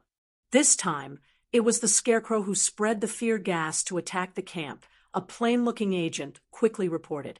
F***CK, Scarecrow. How could it be this guy? Her whole group of people was defeated by this second-rate guy. So easily, Thea felt that she could no longer hold back her anger. She felt like she was fully equipped to fight a tiger in the mountains, but in the end, she was bitten by a wild dog when she did not see the tiger. This was really intolerable. Perhaps her gaze was a little frightening because the agent who came to report took a step back, subconsciously. However, he still finished his report in a low voice. They plan to transport everyone away after dawn. As for where they are going, he does not know. She could not wait any longer. She had to act immediately. No one knew if they would transport the hostages in advance. After all, she had already acted rashly and alerted the enemy 3 times. They would not be so careless as to wait until dawn. Babla, we have to leave early. How much of your combat power have you recovered? Thea was really out of ideas now. Other than herself, she seemed to be the best fighter. Although she doubted her ability, there was really no one she could use now. Chapter 79. Looking at her unquestionable expression, what else could Barbara say? Whether it was for the sake of justice or to save her boyfriend, she had to grit her teeth and do it. She stomped her feet, feeling much better than before, when she was as limp as noodles. She didn't know if she could come out alive in this state. She hesitated whether she should say goodbye to her father and say some last words. What happened? Why did you call me back in such a hurry? Fortunately, Catwoman's timely return gave her more confidence in this operation. She prayed in her heart that God was still watching over her. Her emotions surged, and even the various disdain she had for Catwoman in the past automatically decreased. Thea didn't have time to explain to her. She was discussing the allocation of police support with Gordon, so she gestured for Barbara to explain to her. Barbara could only reluctantly explain to Catwoman once. In fact, there were many things that she wasn't clear about. She had been lying in bed for the entire night and could only use her own deductive abilities to reconstruct the incident. As for how true it was, no one paid attention to it. Scarecrow. This name was no stranger to Catwoman. It was an old enemy. When she heard that even Robin had fallen into the enemy's hands, Catwoman only felt that it wasn't that she didn't understand, but that the world was changing too quickly. She prayed that Robin's true identity wouldn't be discovered. He wasn't Batman and couldn't enjoy the treatment of a broke back. If he was discovered, he would definitely be executed without a doubt. After hesitating for a moment, the Catwoman still handed her whip over to Bobla. It wouldn't make a difference whether she used a dagger or a baton, but Bobla couldn't do the same. Without a whip, her combat strength would be reduced by 30%. Bobla took the whip and waved it a few times. She felt that it was quite handy. After all, it was Old Man Bruce's brand. She felt more confident with it than if she were to rush in with a pistol. Thea walked over at this time and handed each of them a gas mask. Put it on when you reach the camp. The three of us will take the lead and eliminate the enemy's resistance. The Heaven's Eye Society will be responsible for eliminating the remnants. The rest of the police will be responsible for rescuing the hostages. There are no problems. Thea looked around. Seeing that everyone had tacitly agreed to this arrangement, she waved her hand and set off. Thea found a car driven by an agent and got in. This time, she did not fly on the skateboard. Instead, she used her mind to control the skateboard to follow the team. She was afraid that she would rush in with the two remaining female members of the Bat Squad and find that backup was still on the way. That would be a joke. On the other hand, she also needed to recover some of her strength. Although she had the physique of being awake at night and sleepy during the day, she had still been tormented by the night. In the other car, Barbara and Catwoman were also trying their best to recover their strength. Seeing that Thea was so enthusiastic about eliminating the bandits, they had no choice but to seize every minute and second to adjust themselves to their best condition. Everyone, stop. Felicity released the surveillance footage from the drones. When they were about a mile away from the camp, Thea saw that the light in the distance was as bright as day and hurriedly ordered the convoy to stop. When he arrived at Lara's command vehicle, the real-time image was transmitted. They have begun to evacuate. We can't wait any longer. Catwoman took a quick glance and said with an anxious expression, yes, because of Thea's constant harassment throughout the night, the bandits were finally forced to evacuate. From the image, there were about 40 to 50 soldiers wearing black hoods. Occasionally, there would be a few guys in American military uniforms mixed in. They were transporting the unconscious citizens to the rear in groups of two. However, they did not blindly choose their targets. They only chose the strong men and young women. What about Robin? Is Robin in danger? Barbara was a step slower than Catwoman due to her lack of strength. She only saw the scene of the bandits transporting the people after she got on the command vehicle. Her heart jumped to her throat, and she asked with a panicked expression. Thea wanted to say that they were transporting people, not lining up to be shot. Besides, they only chose the strong and strong ones. What danger could Robin be in after being squeezed dry by them? However, considering that Barbara had been upgraded to a powerful combatant, she could only resist the urge to complain. Putting away her frivolous thoughts, she said seriously, "Don't worry. Felicity is looking for their transport vehicles. I'll intercept them in a bit." As long as they were not crazy bandits, Thea was not afraid at all. These people did not know how to open a portal, so it would not be easy for them to escape. Thea, I found them. There are 3 trucks full of unconscious citizens leaving the camp. There are too many people. I can't see if Robin is here. Felicity was not as strong as them. Even though she was a little lightheaded, she still followed them into the command vehicle.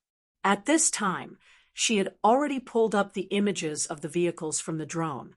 In order to make the images clearer, she did not care about the people around them and hacked into the satellites of some unknown country. Laura pretended not to see anything. The rest of the agents were exchanging glances, wondering if they should arrest this guy after this matter was over. This guy was too unscrupulous. She did this in front of us. We're public servants, after all. I'll intercept them. The rest of you will follow our plan. Agent Laura, tell your military helicopter to attract attention from the front. Thea then started to pack her equipment. She was afraid that she would not have enough arrows. She even took a submachine gun from one of the agents. Catwoman and Barbara did not usually use guns. Batman kept a close eye on this. But now that they were far away, they could not care less. They carried their weapons and got out of the command vehicle. With a rumbling sound, a huge military helicopter appeared in their field of vision, and under their gazes, it quickly drove towards the camp. I'm going too. You two be careful. Thea turned around and told the 2 girls. You be careful too. Barbara, who had always been at odds with her, also said something. She smiled and nodded. She flew onto the skateboard and flew towards the other side of the road according to Felicity's instructions. By then, the sky was starting to brighten. Without realizing it, the whole night had passed.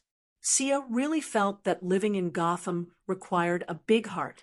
She was exhausted from the whole night, and Master Bat had not gone crazy after guarding her for so many years.